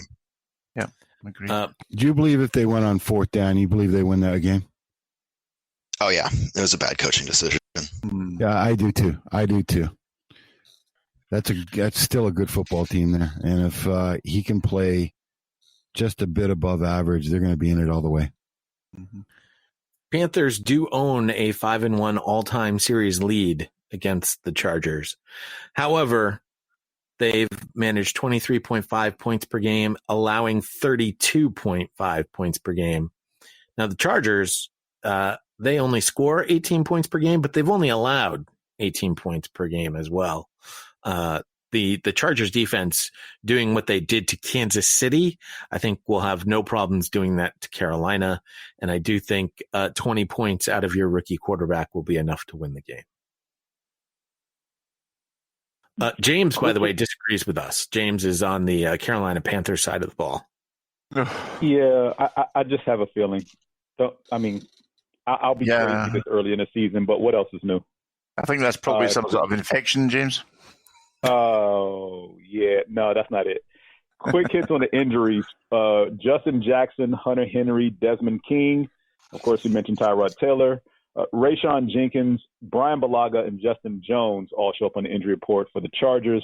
For the Panthers, Brian Burns, John Miller, Kawan Short, Uter Gross Matos, and Dennis Bailey show up on the injury report. That's questionable. Also worth mentioning, the backfield is short for the rest of the season because McCaffrey is out. Not for the rest of the season, only for at minimum of 3 games. Oh, minimum of 3 games. Sorry. Yes. I still think that backfield has some talent in it. McCaffrey is an added dimension to the offense, but I don't think his presence is that much of a detriment. I will say, though, last week, Bridgewater looked a lot better against Tampa Bay than he did against the Raiders. 4:25 now. The Dallas Cowboys are at the Seattle Seahawks. The Seahawks are 3rd in the power rankings. The Cowboys fall to 13. Seahawks favored by 5. Seahawks have won 4 of the last 5, including a matchup 2 years ago.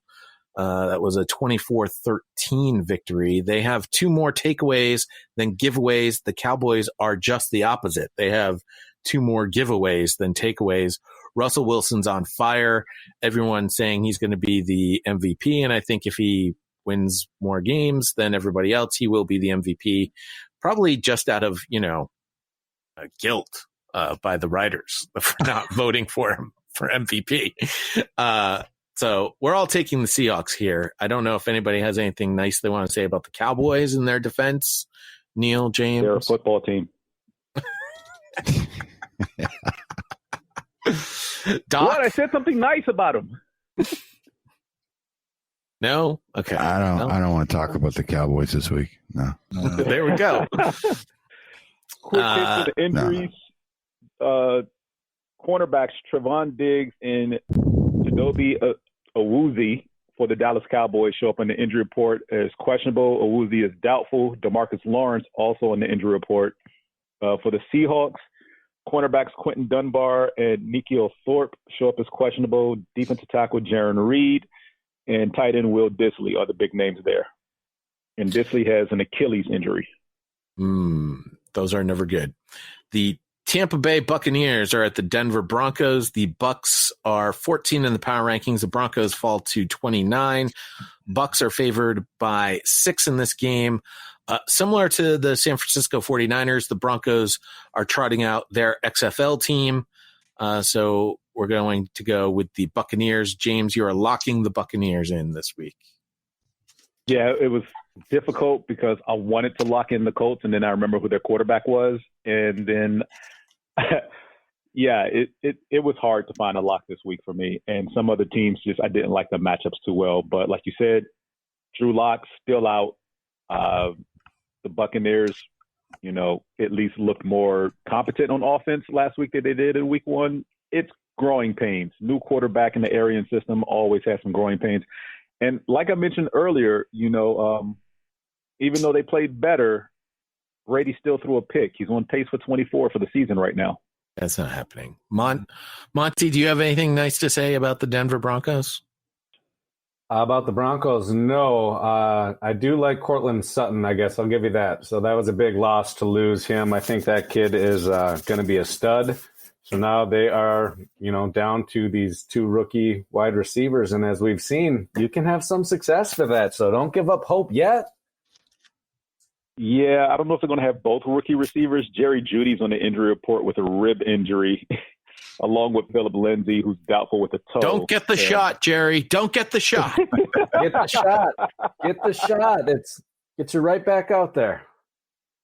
Buccaneers injury report has Scotty Miller with a hip and inner thigh injury, and wide receiver Justin Watson with a shoulder injury, and linebacker Jason Pierre-Paul is questionable.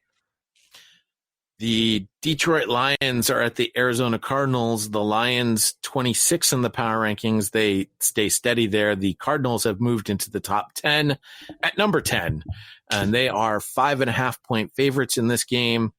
Kyler Murray, has passed for 516 yards, rushed for 158 this season, and he is the first quarterback in the Super Bowl era, that's from 1966 to now, with at least 500 passing yards and 150 rushing yards through his team's first 2 games of the season. His newly acquired target, DeAndre Hopkins, has a league-leading 22 receptions. That's the most ever by a player in his first 2 games with a new team. These 2 teams tied last year in Arizona. I say not this time. And as a matter of fact, I'm going to do the Cardinals one better and lock them in. Called for the upset against them last week and got spanked for it. This time I'm going to lock them in, and I'll probably get spanked for it. But there you go. Arizona for the victory. We all apparently are on board with that. Let's see here. Who have we heard from in a while? Pour some of that cheap whiskey out for James, our Texan superfan. Every time I see Nook going off on the highlight reel, I just think of, sorry, James. We love you, buddy. Keep your chin up. You still got a good quarterback. Josh has got a quick write-up here. He mentions the last year, the Lions blew a big lead to the team, ended up kissing their sister in a tie. Fast forward to 2020, these 2 teams are on opposite ends of the spectrum. One team 2-0, ascending with young talent everywhere, but a couple of spots and led by their young stud quarterback. The other 0-2 and led by a crafty vet quarterback, likely without his best pass catcher and holes everywhere on D in what should be the last season for their head coach. On offense, the Lions will likely be conservative after using that approach in a 3-touchdown blowout to Green Bay last week and blanking away a 17-point fourth quarter lead week 1. This is how bad teams operate. Keep doing the same things and going insane, expecting it to work. On defense, we don't have a shot at stopping Kyler. He's too good and too fast. If we couldn't beat Kyler as a rookie with a lack of weapons, how can we do it now when he has Nuke Hopkins and Kenyon Drake? Answer, we can't. This team is lost. Detroit 24, Arizona 31. That score seems a lot closer and a lot higher than what his write-up led me to believe he was going. Yeah, absolutely. But I mean, we all see the writing in the wall for the Lions anyway. Could they win this game? Sure. It's the NFL. Stupid, crazy things happen every single week. I don't see it playing out in their favor. And outside of injury report, unless somebody else wants to say something. No, I think we're good. Okay. Kenny Galladay is on the injury report with a hamstring. Other Lions showing up on the report include Hunter Bryan, the tight end, and Desmond Trufant, the cornerback. For the Cardinals, Christian Kirk has an inner thigh injury going on, so he was a non-participant this week in practice. Cornerback Brian Murphy Jr. and defensive end Jordan Phillips also show up on the injury report. One last thing, Neil posted in the chat, who gets fired first, Patricia or Gase? And I would lead towards Patricia. I haven't heard anything about Gase, but I think if Gase goes 0-16, he's definitely in the conversation. But I still think, and I believe it with what I've heard about the way that COVID is and the way that this season is sort of asterisked with during the COVID era. I don't think anybody gets fired until the end of the season. I think they're gonna absolutely. I think they're gonna play it all the way through. But trust me, Patricia and Gase are on track to losing their job, not keeping it. Yeah, but Patricia will be first because that will happen as soon as their last game of the season ends. Like, it'll be breaking news 1 hour after the press conference, at least. He won't make it into Monday morning. You know, the infamous Black Monday where we see coaches getting fired. He's not going to make it till Monday morning. He's going to be fired right after that last game of the season. Gase will probably make it through the week if he does eventually get fired this offseason. But again, I don't see, like you said, nothing's been said there as far as this job being in jeopardy, and I don't see that happening anytime soon. So the Lions final game of the season is at home versus the Vikings. So Patricia could get fired in the locker room, sure. The Jets they're last already game, doing the odds on this. These are the two leaders in the clubhouse, and I wouldn't be shocked if Gaze got let go in the middle of the season. They've got such a stable defensive coordinator in Greg Williams who could easily write this calm people's nerves down. I don't know what Patricia's got behind the pencil, but I know the Jets have got just a fine coaching candidate who does have some head coaching experience. I'm just saying, I don't think it's a lock for Gase to make it through the season. Remember, he did a great job with the Browns when they fired their head coach midway through the season.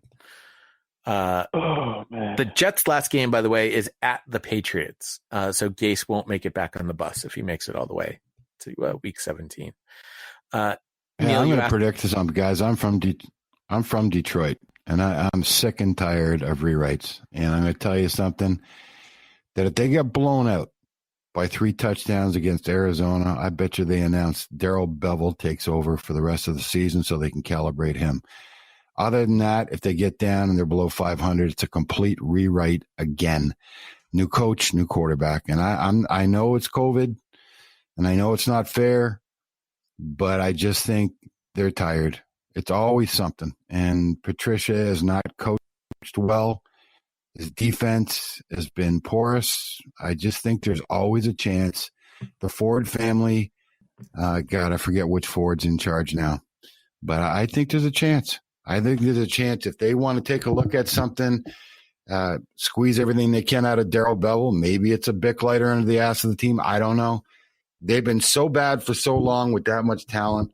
I just think there's always a chance. And I say right now, there's a 25% chance that if they lose by 2 to 3 touchdowns and to blowout, that they could make that kind of change. I think it's that kind of desperation right now for the Lions and the Ford family. Well, Neil had asked, lead them to 9-7, and they fired him at the end of the season. Caldwell, Yeah. no need to let him go. Yep. And somewhere he's smiling Correct. at this misery that's going on with the Lions because they're not even over 500 collectively in what's this now, the 3rd, 4th season under Patricia. but it also might Please lead give me a to top 10 question of defense. who's the personnel, who's in charge of personnel. Is it Patricia? I don't think so. Mm-hmm. So No, but Right. I mean, they did hire a new GM when they got Patricia. So you fired the previous coach and GM. You brought in guys from New England and Pod, not to knock your team, but that coaching tree from Belichick is garbage. I'm sorry. There's no reason You got guys it. should go out and hire a coordinator under Belichick. They don't do well. They never have. Mm. These guys collectively, when they get hit, Is this a good team? flame out. the Lions. Is this a good team with Kenny Galladay in the field? They're a different team, right? They're a different team. I don't You've know if they're a good eradicated team. all the bad stuff. Yeah. I mean, Stafford They've had eradicated, one good no season. more.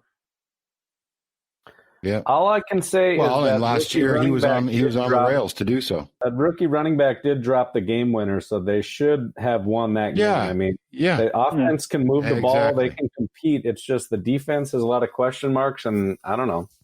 The It's still offense early. has talent. They have That's all I got. Patricia has changed the culture.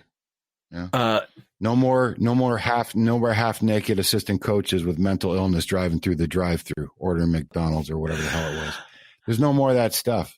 There's a little more normality, but it's just not good enough. It's sorry to be negative. So I know that there's 2 big matchups still to come, but one more item on these terrible teams. Neil had asked when the Jets could possibly get their next win. And frankly, if the Broncos stay as injured as they are next week, they have the Broncos. The Lions. Is it in Denver? No, it's in New York. Okay, then yeah, they have a chance. The Lions, on the other hand, next week are facing the Saints, and I've already got the Saints locked in. Then at Jaguars, at Falcons, Colts, at Vikings, week 9.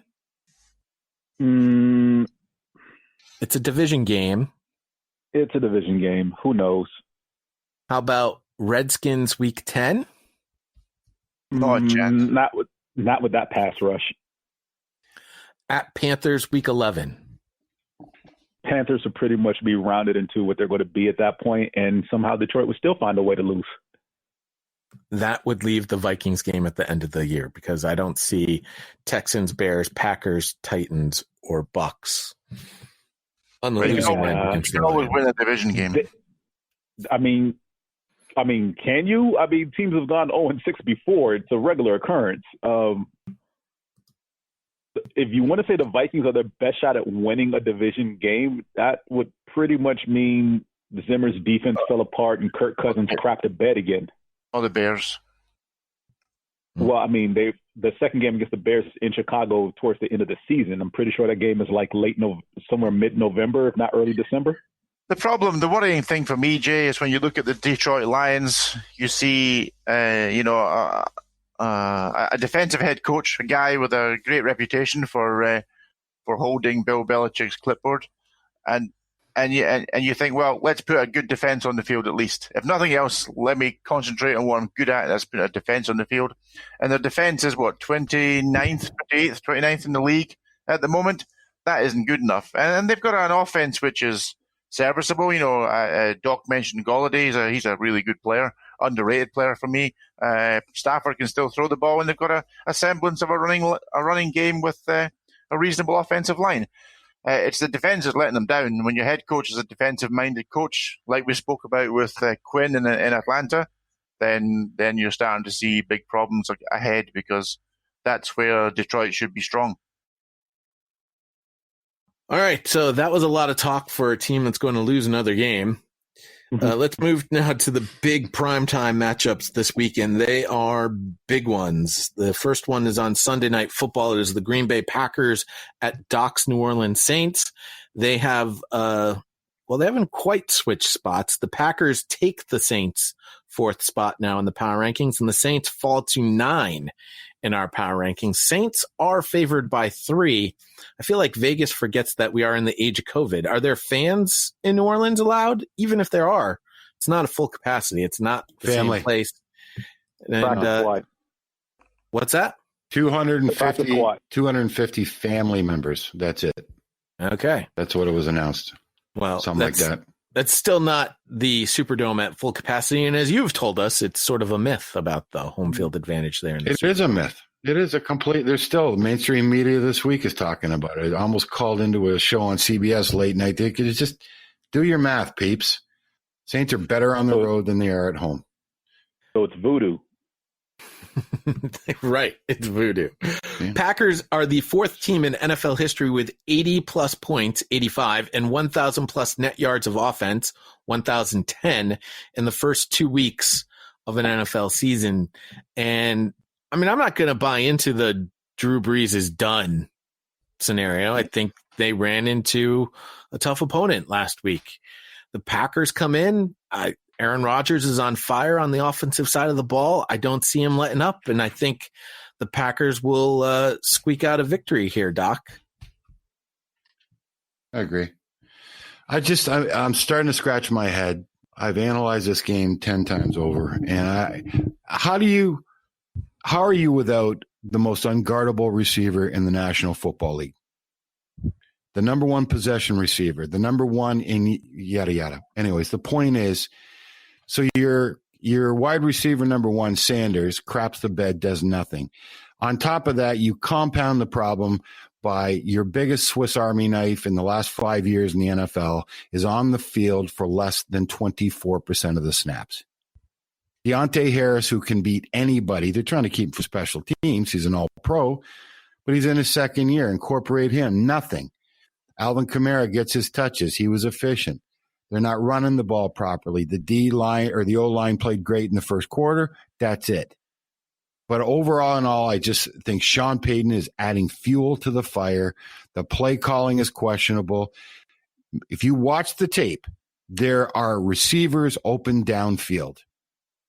He is the most effective passer short and mid-range. Great, because he's not throwing downfield.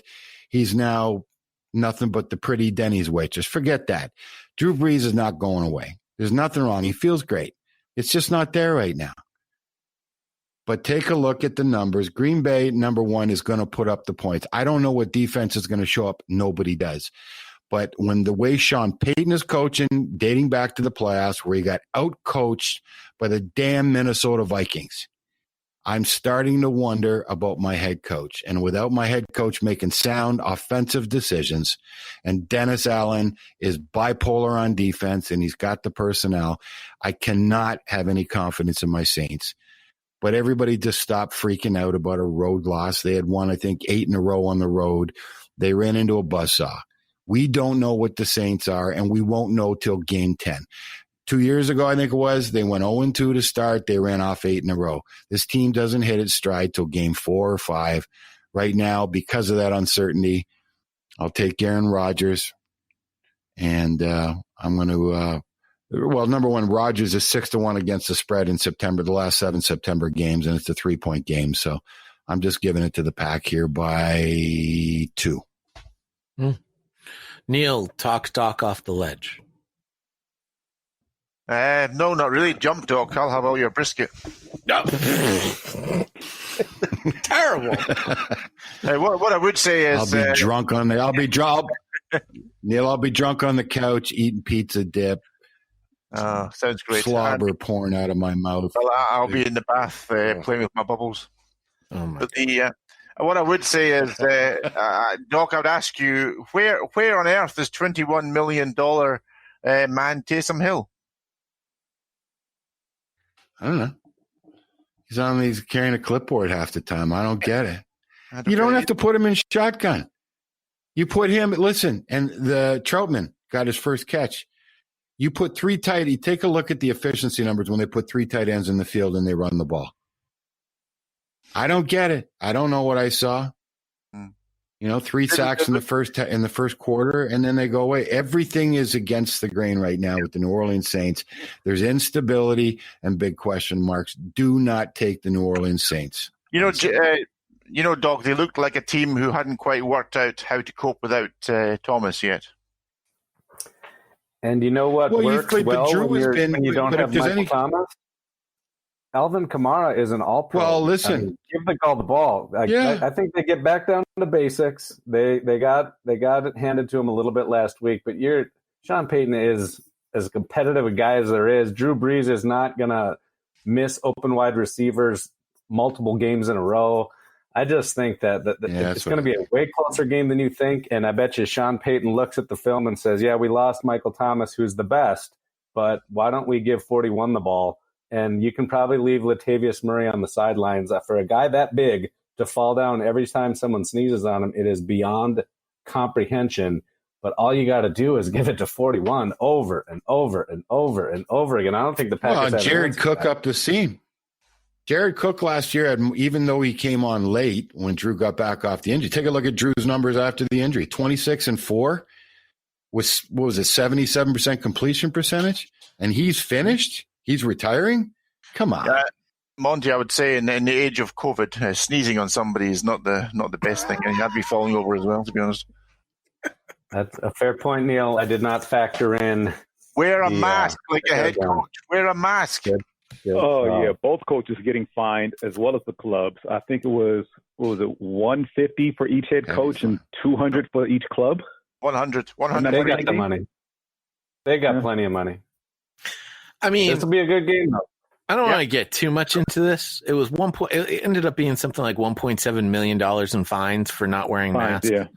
Mm-hmm. I'm just going to say they test these guys on a regular basis, and they're all negative.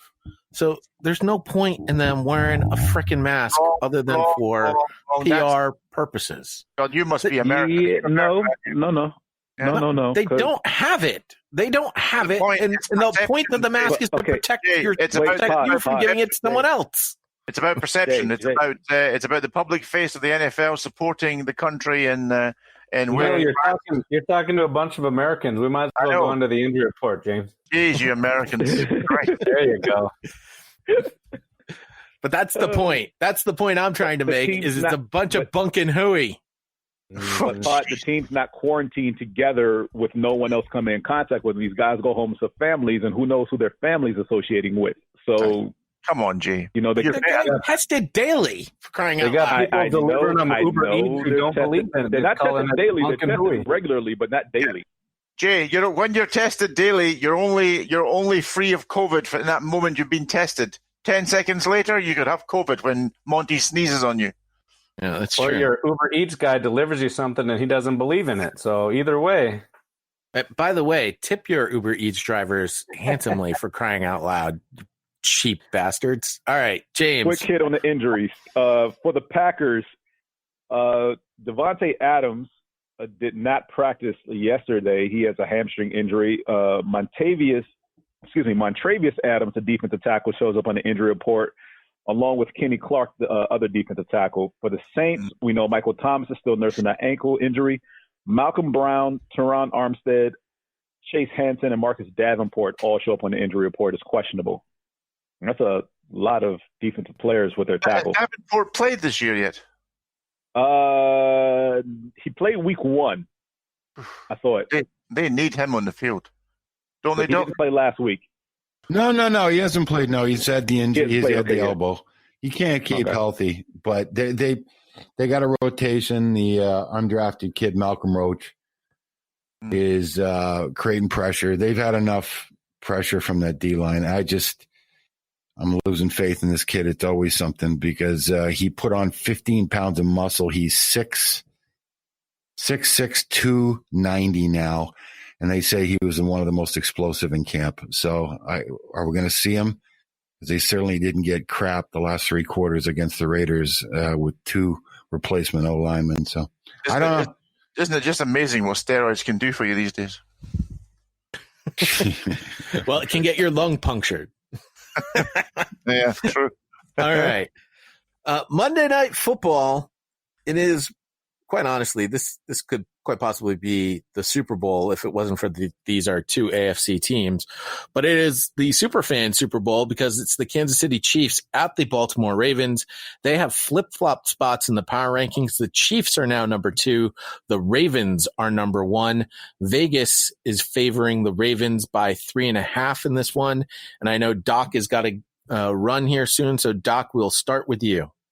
Baltimore is the belle of the ball right now. I saw some blemishes on the KC Chiefs last game. I'll just finish up the day by saying Baltimore by 6. There you go. Gentlemen, heading off to meetings. Great therapy for a Thursday afternoon. Have a delicious week number 3, boys. You too, Doc. I'll be chowing down on those stuffed mushrooms this week, but you'll be able to find all of Doc's recipes on our Facebook page, facebook.com/NFU podcast. And we might, I still haven't had the time, but we might resurrect the nextfanup.wordpress.com, the website. Try and put those. Yeah, just prepare. Hopefully, Doc will be with us next week. And if you are, Doc, can you just maybe prepare something for us on the whole mushroom subject? Because clearly you speak a lot about mushrooms in the times you've been with us, and I'm very interested to hear more about how you prepare, cook, and what you would put together with mushrooms, because that's an interesting subject. Big mushroom fan. Mushroom walks into a bar. No, the fun guy thing. Never mind. I think you got it. Now mushrooms are. Mushrooms, I got a couple mushroom farms around me, so and I shop at a Chinese market that's got more mushrooms than a domesticated market. So, in a big mushroom early NFL season here. Well, definitely. I'll no. You know what? Next week actually doesn't have mushroom. Next week's recipe is my bourbonized 3-meat baked beans. Well, and if you can do a pork butt or something on the grill and put the beans underneath where the pork fat drips into the beans, it's even better. But bourbon cooked with kielbasa, there's bacon next week. So you'll have bacon in your diet. The tease for next week has already made me hungry. All right. So as Doc runs off for his meetings, let's finish up with the Chiefs and the Ravens, the biggest game of the week. Monday's showdown will be the 5th game in the last 6 years, featuring the 2 most recent MVPs. The more recent winner has been victorious in the past 2 such meetings. However, Mr. Jackson has yet to beat Mr. Mahomes. Mahomes, 81 touchdown passes in 33 games, averages 2.45 touchdown passes per game. That is the highest mark in NFL history with a minimum of 30 games. And quite honestly, I mean, Vegas is wrong with making this a 3.5 point spread. It should be a pick'em game because it could go either way. I'm going to go with the Chiefs. I still think the Chiefs are the team to beat until they've been beaten. And while the Chargers threw out a nice blueprint on how you do that, and the Ravens have the tools to make that happen, I just think there's something else about the Kansas City Chiefs that just they're not going to lose to Baltimore, even if I do think Baltimore is the number one team in the NFL at this particular point in time. Monty, you are on the Ravens side of the ball. I am. I think that if you're going to allow rookie Herbert coming into giving you a ball game last week, just something about it, man. I think the Ravens are a great team. I think it should be a great game. It'll be close or whatever, but I think at the end, this game is in Baltimore, right? It is. Yeah, it is.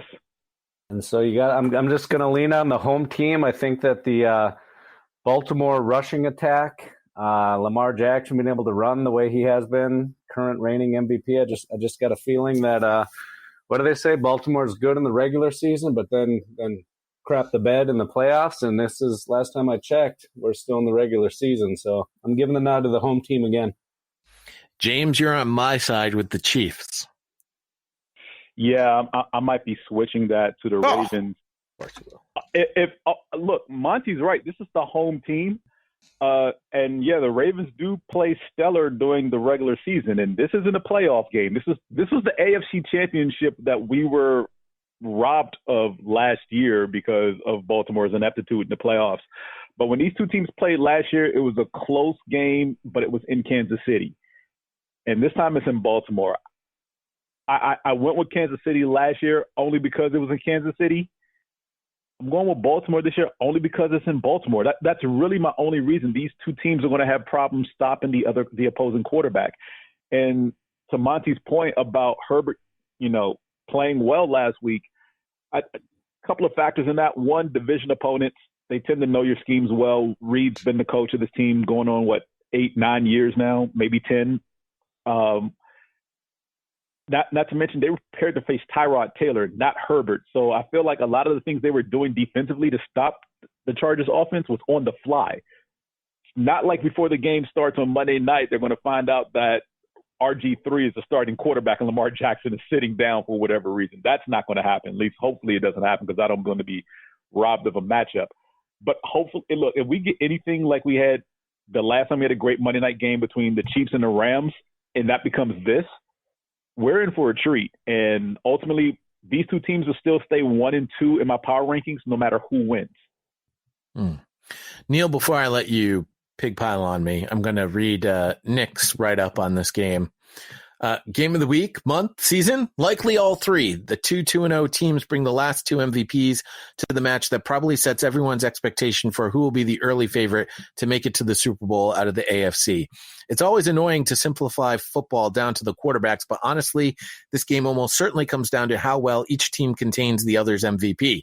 According to Matt Verderame over at Fansided, the Ravens ranked 20th in rate of pressuring opposing quarterbacks despite blitzing the third most in the league at over 47% of the time. Meanwhile, the Chiefs have the NFL's second best pressure rate at 37.2%, and Baltimore allows a sack on more than 10% of Lamar Jackson's dropbacks. Chiefs are going to have to find someone that can keep up with Lamar's lateral movement, however, and an overall lack of athleticism at linebacker continues to be the defense's biggest weakness. They used quick linebacker Dorian O'Daniel to spy Watson in week 1, but with Lamar's speed, they may need to put a safety on him. It would take a lot away from the rest of the defense, but I wouldn't hate it if they just told Honey Badger to follow him half the game and blitz whenever he thought he could make it to him. It seems that the Ravens are the popular pick this time around, but it should be noted that Lamar is 0-2 so far in his career against the Chiefs. Chiefs conquer the Ravens' nest 27-23. Neil, you get the final word.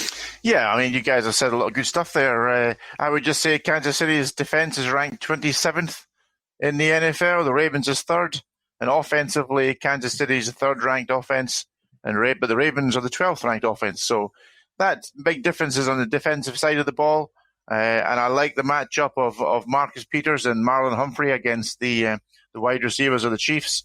And I just think, I think Monty mentioned the home field advantage. add that in as well. I can see the Ravens just winning this game. But Jay, you made a good point there, and that is that in the really, really big games, Jackson's still got to get over that hurdle, and that's a hurdle for any player. Get over and win a really big game. He 2 years in a row in the playoffs, they blew it. I do think they were the best team, the Ravens, in the NFL last year, and no doubt will be kicking themselves they didn't get to that AFC Championship game. So I think, this is the chance for Jackson to do that, and I can see them winning this game and hopefully then cementing themselves as a premier side when it comes to the playoffs. And we'll see them again, these two teams, no doubt, in the playoffs. And who, like you said, Jay, who's to say this could be the AFC Championship game in waiting? So I'll go with the Ravens. James, it's early, but what's the injury report? Yeah. Well, Tavon Young, cornerback for the Ravens, was put on injury reserve early this week. Other Ravens showing up on the injury report include receiver Chris Moore and running back Justice Hill. For the Chiefs, Charvarius Ward, cornerback, and Alex Okafor, defensive end, are both listed as questionable. Sammy Watkins may be in a concussion protocol. He was knocked out of last Sunday's game with a head injury, but nothing more has been reported since then. All right, so there you have it, ladies and gentlemen. It's the Week 3 matchups. This is the Jim Mora week. I'm pretty sure I'll come back next week in the tease, and Jim Mora is going to be sitting right there with the you think you know, but you don't know, and you never will. We will have all of the action for you coming up. James and I perhaps will be together again next week for our Not a Week 3 recap. If you missed Not a Week 2 recap, it's nice and evergreen. You can go and listen to those at any time. I really enjoyed it too. James, what did you think of the Not a Week 2 recap? Oh, it's pretty good. Lots of sound bites from the week. Hopefully we get more classic ones. I'm looking forward to the sound that comes out of Monday night's game, though. There should be some good sound. And then we'll have the Thursday night preview for you on Wednesday, and then we'll have the previews of Week 4 next Thursday. There will be no Superfan battles tomorrow. Sorry for those of you who are looking forward to that. Blame the Superfans for not getting their work done on time. Hey, nobody wants to hear a Superfan battle between the Eagles and the Bengals. And if you want any of Doc's recipes, like I said before, facebook.com/NFU podcast. That's where you can find all our podcasts and all of Doc's recipes. You can follow us on Twitter at NFU podcast. And you can email us, nextfanup@gmail.com. I can't promise you I'm going to email you Doc's recipes, because quite honestly, I don't have that ability at the current time. You're like, what? Yeah, trust me. It's a whole thing about which computers. Anyway. So don't ask for the recipes via email. Go to facebook.com/NFU podcast. You'll find all the recipes there. We'll be back again later. There you have it. Dear friends and colleagues, saying goodbye is never easy.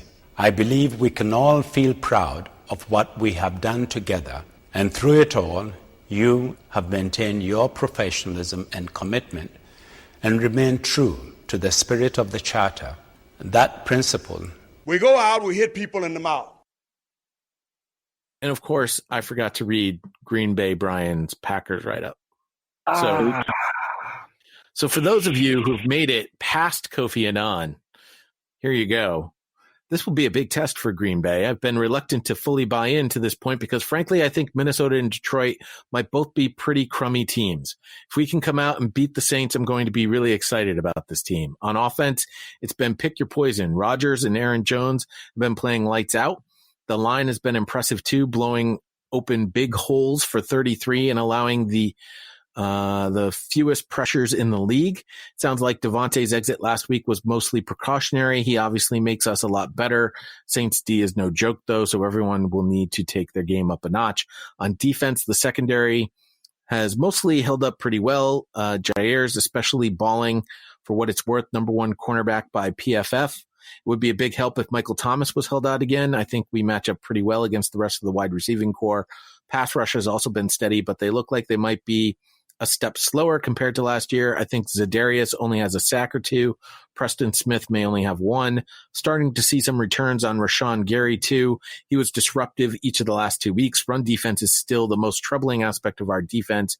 We got smashed by the 49ers running game last year twice, and we don't look much better so far this year. Kenny Clark is shaping up as a questionable, which also hurts us. Prediction, if you give me truth serum, I think the Saints will probably win in a close one. They lost a heartbreaker last week and think they'll be pretty motivated. Still think my Packers give them a good run. I'll say Saints 33, Packers 31. P.S. I could see Taysom Hill playing an outsized role this week after we cut him a few years back. Seems like a Peyton thing to do. Look at that. Special treat for all those listening after Kofi Annan had already talked. How many people do you think listen to that? Packers fans, maybe. I'm gonna say like 2, and you can email me at @therealPodVader, and I guarantee you, maybe I might not even get a tweet. I don't even think I'll get a tweet.